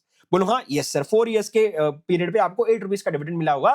तो भैया सबसे पहले अगर आपको रिटर्न निकालना हो, रिटर्न के लिए आपको कैपिटल एप्रिसिएशन भी निकालना पड़ता है। कैपिटल एप्रिसिएशन के लिए आपको क्लोजिंग एनएवी और ओपनिंग एनएवी दोनों चाहिए। मेरे दोस्त क्लोजिंग एनएवी हमने अभी निकाली, ओपनिंग एनएवी अपने पास है नहीं, लेकिन ओपनिंग एनएवी हमारे पास निकालने का तरीका है। तो भैया देखो, investment in shares at cost हमने कितनी करी थी, अगर इन सब का आप सम करोगे ना, ये सारी इन्वेस्टमेंट्स का आप सम करोगे, ये 158 प्लस ये, इन सब का आप सम करोगे ना इन्वेस्टमेंट इन शेयर्स, ये कितना आएगा सर, एक बार करके देख लेते हैं। 158 plus 62 plus 112 plus 68 plus 20, sir ये 420 निकल के आ रहा है। तो भैया 420 investment in shares at cost हमने कर दिया। अब इन्वेस्टमेंट इन बॉन्ड्स हमने एट कॉस्ट कितना किया सर, इन दोनों का सम कर दो सर, 24 एंड 14 कितना होता है 38। तो 38 का हमने यहां पर इन्वेस्टमेंट इन बॉन्ड्स कर दिया। तो भैया अब आपने इनिशियल इन्वेस्टमेंट म्यूचुअल फंड ने कितनी करी थी सर, म्यूचुअल फंड ने इनिशियल इन्वेस्टमेंट 458 करोड़ की थी। And sir number of units कितनी है sir, 8.4 crore number of units है। तो 458 को अगर मैं 8.4 यानी कि म्यूचुअल फंड की जो इनिशियल इन्वेस्टमेंट थी, टोटल इन्वेस्टमेंट थी, उसको अगर मैं नंबर ऑफ यूनिट से डिवाइड कर दूं तो भैया म्यूचुअल फंड की ओपनिंग एनएवी तो निकल के आएगी। तो म्यूचुअल फंड की ओपनिंग एनएवी 54.52 हो गई। अब भैया एनुअलाइज रिटर्न निकालना बेहद आसान है सर, 93 माइनस 54.52, बिकॉज़ हमारे पास क्लोजिंग एनएवी है 93, ओपनिंग एनएवी हमने अभी भी निकाल ली, इन दोनों का डिफरेंस हमारा कैपिटल एप्रिसिएशन आ गया। और डिविडेंड डिस्ट्रीब्यूट हुआ है सर 8 रुपीस का, मैंने आपको बताया था 2 साल का 2 रुपीस का डिविडेंड 4 साल के लिए, तो 2 into 4 यानी कि 8 का डिविडेंड। और भैया ये जो इनकम है सर, ये 54.52 यानी कि ओपनिंग वैल्यू, ओपनिंग एनएवी लगाकर मिला है, तो डिवाइड बाय ओपनिंग एनएवी कर देंगे। और भैया ये आपका होल्डिंग पीरियड रिटर्न आ गया 4 सालों का, लेकिन हमें एनुअलाइज रिटर्न निकालना है। ये होल्डिंग पीरियड रिटर्न 4 सालों का आ गया, तो इसको इंटू 1 डिवाइड बाय 4 कर देंगे, इंटू 100 कर देंगे, तो भैया ये आपका 1 साल का रिटर्न आएगा। ये निकल के आता है 21.31%। अब हम चलेंगे सर नेक्स्ट क्वेश्चन की तरफ। सर नेक्स्ट क्वेश्चन पे चलने से पहले मैं आपको बता देता हूं, अभी जो हमने market expectation on listed bonds वाला जो टॉपिक देखा, मतलब जो ट्रिकी पॉइंट देखा, उसको हमने बुक में कैसे प्रेजेंट किया हुआ है। तो जो आपका पेज नंबर 2 यानी कि म्यूचुअल फंड का जो सेकंड पेज है, इस चैप्टर का जो सेकंड पेज है, वहां पर भैया मतलब इसके नीचे जो हमने ट्रिकी पॉइंट्स यहां पर आपको दे रखे हैं, यहां पर देखो, if question gives market expectation on listed bonds, then the market value of bonds shall be, कैसे निकलेगी sir, investment in bonds into coupon rate divide by market expectation rate. और भैया ये मैंने आपको इसका लॉजिक बता दिया है कि हम इसकी प्रेजेंट वैल्यू निकाल रहे हैं, बेसिकली हमारे कैश फ्लोज की प्रेजेंट वैल्यू निकाल रहे हैं यहां पर। और इन्वेस्टमेंट इन बॉन्ड्स कैसे निकलेगी, अगर क्वेश्चन आपको इन्वेस्टमेंट इन बॉन्ड्स ना दे तो कैसे निकलेगी, तो भैया face value into number of bonds करके आप निकाल लोगे। अब हम चलेंगे सर नेक्स्ट क्वेश्चन की तरफ, क्वेश्चन नंबर 22। क्वेश्चन नंबर 22 मई 22 के अंदर आया था सर, ये क्या बोलता है, a mutual fund made an issue of new fund offer, mutual fund ने एक इशू करा सर, और यहां पर उन्होंने क्या करा सर, 10 लाख यूनिट्स इशू करी एट द रेट ऑफ ₹10 1 जनवरी 2021 को। No entry load was charge, कोई एंट्री लोड चार्ज नहीं हुआ, और it made the following investments, जैसे ही म्यूचुअल फंड के पास पैसा आया 10 लाख यूनिट्स के हिसाब से, इन 10 lakh into 10 that means 100 lakh rupees का म्यूचुअल फंड के पास जैसे ही पैसा आया, म्यूचुअल फंड ने फॉलोइंग इन्वेस्टमेंट कर दी। और इन्वेस्टमेंट का आपको क्या बता रखा है sir, 25,000 equity shares of XYZ limited. And sir इसमें कितनी रुपीस में आपने इन्वेस्टमेंट करी सर, 80 लाख रुपीस की, और सर हमारी 320 रुपीस की मार्केट वैल्यू यानी कि 320 रुपए के हिसाब से आपने इन्वेस्टमेंट करी है, एंड 100 रुपीस की आपको यहां पर फेस वैल्यू है इस कंपनी के शेयर्स की। आपने 5% गवर्नमेंट सिक्योरिटीज खरीदी है 4 लाख रुपीस की, and sir 10% non convertible debentures unlisted आपने लिए 5 लाख रुपीस के, एंड 8% लिस्टेड डिबेंचर्स है 10 लाख रुपीस के। ये सारी इन्वेस्टमेंट म्यूचुअल फंड ने कर दी है। During the year dividend of 8 lakh was received on equity shares, भैया यहां पर 8 लाख रुपीस का डिविडेंड मिला इक्विटी शेयर्स के ऊपर म्यूचुअल फंड को। किसको, म्यूचुअल फंड को, आपको नहीं। क्यों, क्योंकि आपने तो म्यूचुअल फंड के अंदर पैसा लगाया, तो आपको तो यूनिट्स मिली होंगी, और ये जो डिविडेंड मिल रहा है सर, ये इक्विटी शेयर्स के ऊपर मिल रहा है। और इक्विटी शेयर्स में इन्वेस्टमेंट किसने करी है सर, इक्विटी शेयर्स के अंदर हमारे प्यारे प्यारे म्यूचुअल फंड ने इन्वेस्टमेंट करी है, तो that means it is the dividend of mutual fund, ठीक है, यस सर। एंड ये बोल रहा है interest on all type of debt securities was received, ये मैंने आपको पहले ट्रिकी पॉइंट्स में भी बताया था कि भैया ये बोलना चाह रहा है कि आपका यहां पर कैश बैलेंस बढ़ गया होगा इससे, कि आपको जैसे जो सिक्योरिटीज के ऊपर आपका इंटरेस्ट वगैरह ड्यू था वो आपको मिल गया है, ठीक है। एंड ऑन 31 दिसंबर 2021 क्या होता है सर, हमने इन्वेस्टमेंट करी थी सर 1 जनवरी 2021 को, और ये 31 दिसंबर 2021 की बात कर रहा है, यानी कि 1 साल बीत चुका है, कैलेंडर ईयर खत्म हो गया। And on 31 December 2021 equity shares were appreciated by 15%, यानी कि जो इक्विटी शेयर्स जो है, ये XYZ लिमिटेड के जो इक्विटी शेयर्स है, ये 15% से एप्रिशिएट हो गए। पहले 320 रुपीस का प्राइस चल रहा था, तो 320 के अंदर अब आपको 15% ऐड कर देना है, उतनी वैल्यू इंक्रीज हो गई है। While listed debentures were quoted at 20% premium, यानी कि जो आपके लिस्टेड डिबेंचर्स हैं, क्या लिस्टेड डिबेंचर्स बोला है ना इसने, वाइल लिस्टेड डिबेंचर्स हुआ, ठीक है। तो भैया आपके लिस्टेड डिबेंचर्स कहां पे हैं, ये रे 8% लिस्टेड डिबेंचर्स, ये जो है ये आपके एप्रिशिएट कर गए, कितने से 20% से, क्योंकि 20% का प्रीमियम है। अब भैया फर्दर यहां पर जरा ध्यान से देखना, XYZ limited on 15 December 21 in its AGM declared an interim dividend of 10%। अब भैया यहां पर XYZ लिमिटेड ने इंटरिम डिविडेंड बांटा है 10% का। अब कुछ बच्चे समझ लेते हैं सर XYZ लिमिटेड क्या पता हमारा म्यूचुअल फंड हो, तो शायद इंटरिम डिविडेंड हमें मिला है, नहीं बाबा नहीं।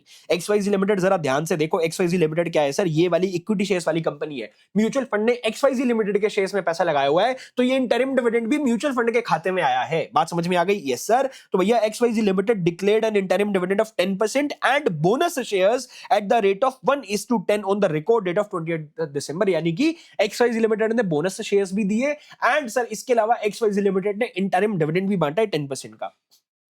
पहली रिक्वायरमेंट क्या है sir? Find out the NAV per unit on 31st December given the operating expenses paid.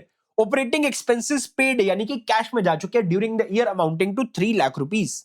ठीक है। एंड सर सेकंड रिक्वायरमेंट क्या पूछ रहा है, थर्ड रिक्वायरमेंट क्या पूछ रहा है, उस पे आएंगे। पहले फर्स्ट रिक्वायरमेंट के सॉल्यूशन को सॉल्व करते हैं। तो भैया यहां पर अगेन आपको यहां पर कैश बैलेंस की दरकार पड़ेगी, बिकॉज नेट एसेट वैल्यू निकालना है। कैश बैलेंस आपको गिवन नहीं है, लेकिन कैश बैलेंस निकालने का डेटा हमारे पास है, तो स्टेप 1 स्टेप 2 दोनों लगाने पड़ेंगे। तो भैया आ जाओ, सबसे पहले देखो calculation of closing cash balance, this is your step 1। इसके अंदर मेरे दोस्त जरा ध्यान से सुनना। सबसे पहले आपको कितना पैसा म्यूचुअल फंड के पास कितना पैसा आया होगा, हमें म्यूचुअल फंड का कैश बैलेंस निकालना है। Sir 10 lakh into 10 that means 100 lakh rupees का कैश बैलेंस आया होगा। तो यहां पर हमने 100 लाख रुपीस लिख दिया। Proceeds from the initial issue. और म्यूचुअल फंड ने इनिशियल इन्वेस्टमेंट कर दी। सर कितने रुपीस की इनिशियल इन्वेस्टमेंट करी म्यूचुअल फंड ने, इस सबका सम कर दो। तो भैया 80 लाख, 84 लाख, 89 एंड 10 यानी कि 89 एंड 10 यानी कि 99 लाख रुपीस का हो रहा है ये 80 प्लस 4 84, 84 एंड 5 89, 89 एंड 10 99। तो 99 लाख रुपीस का इन्वेस्टमेंट हुआ।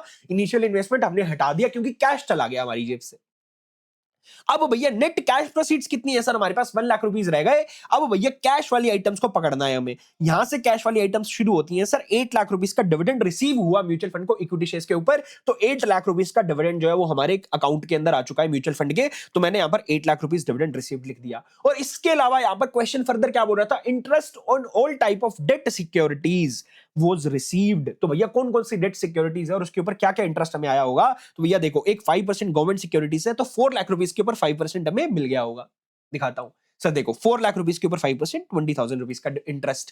इसके अलावा सर हमारी इंटरेस्ट सिक्योरिटीज क्या है sir, 10% NCD, 10% non convertible debentures, तो 5 लाख रुपीस के ऊपर 10%। तो भैया देखो 5 लाख रुपीस के ऊपर 10% यानी कि 50,000 रुपीस। और इसके अलावा आपका लिस्टेड डिबेंचर्स भी थे सर, लिस्टेड डिबेंचर्स 8% है, 10 लाख रुपीस का 8%। तो भैया 10 लाख रुपीस का 8% यानी कि 80,000 यहां पर आ गया। ये कैश हमारे पास आ गया है। इसके अलावा मैंने आपको बताया था इंटरिम डिविडेंड, ये भी म्यूचुअल फंड को मिला है। तो इंटरिम डिविडेंड म्यूचुअल फंड ने कितना बांटा है मेरे दोस्त, 10% बांटा है। तो 10% इंटरिम डिविडेंड म्यूचुअल फंड ने बांटा सर 25,000 इक्विटी शेयर्स, 100 रुपीस और 10%, 100 रुपीस की फेस वैल्यू और 10 रुपीस का डिविडेंड, 10% का डिविडेंड, 10% का।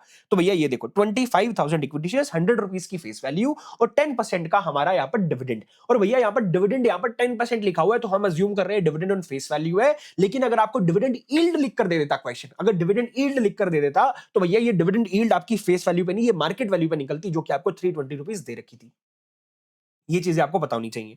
ठीक है सर, मतलब मैं अज्यूम कर रहा हूं कि ऐसे ही हो सकता है, आपको ऐसा घुमा दे, ऐसा घुमा सकता है आईसीआई। इस क्वेश्चन में ऐसे ही दरकार नहीं, ऐसी कोई रिक्वायरमेंट है नहीं, बट अगर ऐसा आईसीआई कर दे तो आपको पता होना चाहिए कि डिविडेंड यील्ड जो होता है वो मार्केट वैल्यू पे निकलता है। ठीक है, तो भैया ये आपका डिविडेंड यील्ड नहीं है, ये सिंपली निकल जाएगा। तो 2,50,000 का आपका डिविडेंड आ गया। अब भैया जरा ध्यान से सुनना, इसके अलावा हमारी कैश की कोई यहां पर है सर, हमें इंटरिम डिविडेंड मिला और इसके अलावा सर हमें बोनस शेयर्स मिले, लेकिन बोनस शेयर्स तो हमारे बैंक अकाउंट में थोड़ी आते हैं, दिस इज नॉट कैश। तो भैया अभी तक कैश की कोई एडजस्टमेंट यहां तक नहीं है। तो भैया अब फर्स्ट रिक्वायरमेंट में जब उसने पूछा तो उसने ऑपरेटिंग एक्सपेंसेस पेड यहां पर बता दी, तो 3 लाख रुपीस का हमने ऑपरेटिंग एक्सपेंसेस पे करा है, वो माइनस होगा। तो भैया यहां पर 3 लाख रुपीस के ऑपरेटिंग एक्सपेंसेस माइनस करे तो 10 लाख रुपीस का क्लोजिंग कैश बैलेंस आ जाता है। अब हमें एनएवी की कैलकुलेशन करनी है, स्टेप 2 आ जाता है। एनएवी की कैलकुलेशन करने के लिए आपको यहां पर मार्केट वैल्यू ऑफ इन्वेस्टमेंट्स निकालनी है। तो मार्केट वैल्यू ऑफ इन्वेस्टमेंट्स निकालने के लिए सबसे पहले हम इक्विटी शेयर्स की मार्केट वैल्यू निकालेंगे। सबसे पहले इक्विटी शेयर्स की मार्केट वैल्यू निकालेंगे, तो 25,000 इंटू 320 नहीं, 25,000 इक्विटी शेयर्स है और 320 की आपकी यहां पर क्या है मार्केट वैल्यू। लेकिन मार्केट वैल्यू एप्रिशिएट हो गई थी, याद हो अगर आपको। सर कितने से एप्रिशिएट हुई थी सर, हमारी एप्रिशिएट हुई थी sir, equity shares were appreciated by 15%। तो 25,000 इंटू 320 इंटू 15%। इसके अलावा आपको बोनस शेयर्स पे मिले थे, तो बोनस शेयर्स को भी आपको ऐड करना पड़ेगा। तो दोनों मैं दिखाता हूं आपको, देखो सर ओरिजिनल शेयर्स कितने थे सर, 25,000 इक्विटी शेयर्स, 320 रुपीस की मार्केट वैल्यू और 15% से अप्रिशिएट किया है, तो इंटू 115% हमने कर दिया। 15% से अप्रिशिएट किया है ना, तो प्लस 15% कर दो या फिर मल्टीप्लाई बाय 115% कर दो। और हमारे बोनस शेयर्स कितने हैं सर, बोनस शेयर्स हमें कितना रेशियो दिया हुआ था बोनस का, सर हमें बोनस गिवन था कितना है एंड डिक्लेयर्ड 1:10, 1:10 के हिसाब से बोनस मिला है, तो भैया 25,000 इंटू 1/10 आप कर दो, कितना आएगा? 25,000 इंटू 1/10 आपका 2400 आता है, दैट मींस 2500 बोनस शेयर्स। तो 2500 बोनस शेयर्स, और ये भी ऑब्वियसली यार सेम कंपनी के शेयर्स है, तो इनकी मार्केट वैल्यू भी बराबर होगी। तो 320 की मार्केट वैल्यू 115% से मल्टीप्लाई कर दो, क्योंकि 15% से अप्रिशिएट हुआ है। तो भैया इन दोनों को जब मैंने सम किया तो ये मेरी मार्केट वैल्यू निकल के आ जाती है। बात समझ में आती है? Yes sir. अब इसके बाद भैया हमें यहां पर 8% लिस्टेड डिबेंचर्स के ऊपर फोकस करना है। क्यों? क्योंकि हमें लिस्टेड डिबेंचर्स का यहां पर इसने बताया था 20% कोटेड था प्रीमियम पे, तो 10 लाख इंटू 120% आप कर दोगे तो देखो 10 लाख इंटू 120% यानी कि 12 लाख रुपीस का आपका यहां पर लिस्टेड डिबेंचर्स हो गए। और इसके अलावा भैया बाकी की जो सिक्योरिटीज है उनका आपको कुछ बताया नहीं है, तो मानेंगे कॉस्ट पे ही है। तो भैया पहले कॉस्ट कितनी थी बाकी सिक्योरिटीज की? देखो गवर्नमेंट सिक्योरिटीज 4 लाख, एनसीडी आपके 5 लाख थे, तो 4 लाख और 5 लाख हमने यहां पर ऐड कर दिया, और क्लोजिंग कैश बैलेंस आपने अभी अभी ऊपर निकाला है, तो 10 लाख रुपीस का आपको क्लोजिंग कैश बैलेंस भी लेना है, तो आपके नेट एसेट्स आ गए। अब ये नेट एसेट्स को नंबर ऑफ यूनिट से डिवाइड कर दो। सर नंबर ऑफ यूनिट्स हमें स्टार्टिंग में गिवन है 10 लाख, तो मैंने 10 लाख से जब डिवाइड किया तो यहां पर मेरा एनएवी पर यूनिट निकल के आता है 13.22। अब आते हैं सेकंड रिक्वायरमेंट पे। सो सेकंड रिक्वायरमेंट क्या है? Find out the NAV if the mutual fund had distributed a dividend of 0.50 per unit during the year to the investors। अगर म्यूचुअल फंड ने 0.50 पर यूनिट के हिसाब से डिविडेंड बांट दिया, तो भैया जब म्यूचुअल फंड ने 0.50 के हिसाब से डिविडेंड बांटा अपने यूनिट होल्डर्स को, तो उसकी जेब से कैश गई होगी, कैश गई तो उसके एसेट्स रिड्यूस हो गए होंगे। तो आ जाओ देखते हैं इसको भी। तो भैया यहां पर क्या हुआ होगा? इफ म्यूचुअल फंड डिस्ट्रीब्यूटेड 0.50, तो भैया मैंने आपको बताया उसके जेब से कैश गई तो उसके एसेट्स रिड्यूस हुए होंगे, तो उसकी नेट एसेट वैल्यू कितनी थी पहले? 1322, मतलब ये 1322,00,000, तो ये हमने लिख दिया नेट एसेट्स। इसमें से कैश डिस्ट्रीब्यूटेड को माइनस कर दो, क्योंकि आपका मैंने बताया था एसेट्स रिड्यूस हो गए होंगे। तो 0.50 पर यूनिट के हिसाब से आपने बांटा था कितना? आपने 0.50 पर यूनिट के हिसाब से बांटा, 10 लाख यूनिट से आपकी, तो 0.50 into 10 lakh, that means 5 lakh rupees का डिविडेंड बांट दिया, तो आपके रिवाइज्ड नेट एसेट्स आ गए। इसको नंबर ऑफ यूनिट से डिवाइड कर दो 10 लाख, तो आपका 12.72। और मेरे दोस्त जरा ध्यान से सुनो, इसका शॉर्टकट भी है। शॉर्टकट क्या है सर? इसका शॉर्टकट ये है कि आपने जो 13.22 ऊपर निकाला था ना, इसमें से सीधा कैश डिस्ट्रीब्यूटेड जो है पर यूनिट वो हटा दो, तो भी निकल के आ जाएगा। तो देखो 13.22 माइनस 0.5, तो भी 12.72 आ रहा है। लेकिन माइंड इट, ये शॉर्टकट तब काम नहीं करेगा अगर नंबर ऑफ यूनिट्स में अगर चेंज आ गया हो। क्योंकि यहां पर क्या था सर, ये देखो यहां पर क्या था सर, ये 0.5 को आपने पहले 10 लाख से मल्टीप्लाई करा, फिर बाद में दोबारा से 10 लाख से डिवाइड कर दे रहे हो। यहां पर भी सर ये भी अल्टीमेटली 10 लाख से ऊपर डिवाइडेड था ही पहले से ही। सो द पॉइंट इज कि नंबर ऑफ यूनिट्स जब चेंज नहीं होती तब आपका ये शॉर्टकट लग जाएगा, लेकिन अगर नंबर ऑफ यूनिट्स में चेंज आ गया है क्वेश्चन की रिक्वायरमेंट की वजह से, तो भैया लंबा तरीका आपको लेना पड़ेगा। इसलिए मैंने दोनों मेथड आपको यहां पर बताए हैं लिखकर, ठीक है। अब थर्ड रिक्वायरमेंट भी देख लेते हैं sir. Third requirement, if you are an investor, अगर आप इन्वेस्टर हो, find out the annualise return you have got, आपकी एनुअलाइज रिटर्न कितनी आई होगी आपको वो बताना है। तो एनुअलाइज रिटर्न के लिए मेरे दोस्त सबसे पहले आपको अपनी क्लोजिंग एनएवी उठानी है। सर हमारी क्लोजिंग एनएवी कितनी है सर? 13.22। 13.22 अपनी क्लोजिंग एनएवी है, और माइनस 10 रुपीज हमारी ओपनिंग एनएवी थी जिस पे हमने इन्वेस्ट करा था, divide by 10। And mind it, ये कैलेंडर ईयर, मैंने आपको स्टार्टिंग में बताया था क्वेश्चन में कि कैलेंडर ईयर खत्म हो रहा है। देखो 1 जनवरी से लेकर 31 दिसंबर तक की बात हो रही है, दैट मींस ये ऑलरेडी पर एनम बेसिस पे है। ये ऑलरेडी पर एनम बेसिस पे है, तो क्वेश्चन आपको जब बोल रहा है ना कि एनुअलाइज रिटर्न निकालनी है, तो ये जब हम 13.22 माइनस 10 डिवाइड बाय 10 इंटू 100 कर रहे हैं, ये ऑलरेडी पर एनम निकल रहा है, तो आपको यहां पर कोई भी टाइम फैक्टर के साथ मल्टीप्लाई करने की दरकार नहीं है। This is your annualise return. I hope ये क्वेश्चन भी आपको बहुत डिटेल में समझ में आ गया होगा। अब इसके आगे के जो क्वेश्चंस हैं नेक्स्ट टॉपिक के साथ, इसके आगे के जो क्वेश्चंस हैं इनकम बेस्ड प्लान्स आ रहे हैं, और इसका जो कॉन्सेप्ट एक्सेट्रा भी है वो भी हम डिस्कस करेंगे। ये सब हम नेक्स्ट क्लास में करने वाले हैं, ठीक है। आई होप आप लोगों को ये अभी तक बहुत मजा आया होगा ये पढ़ के। एंड अगर आपको ये मतलब मेरे पढ़ाने का तरीका पसंद आ रहा है, अगर आपको ये क्लास पसंद आई, अगर आपको बहुत वैल्यूएबल इनसाइट्स मिले इस क्लास से, तो लाइक का बटन जरूर दबा देना, अपने दोस्तों के साथ शेयर भी जरूर करना, एंड अपने दोस्तों को भी ये क्लासेस जरूर रिकमेंड करना। मिलते हैं, टेक केयर, बाय बाय।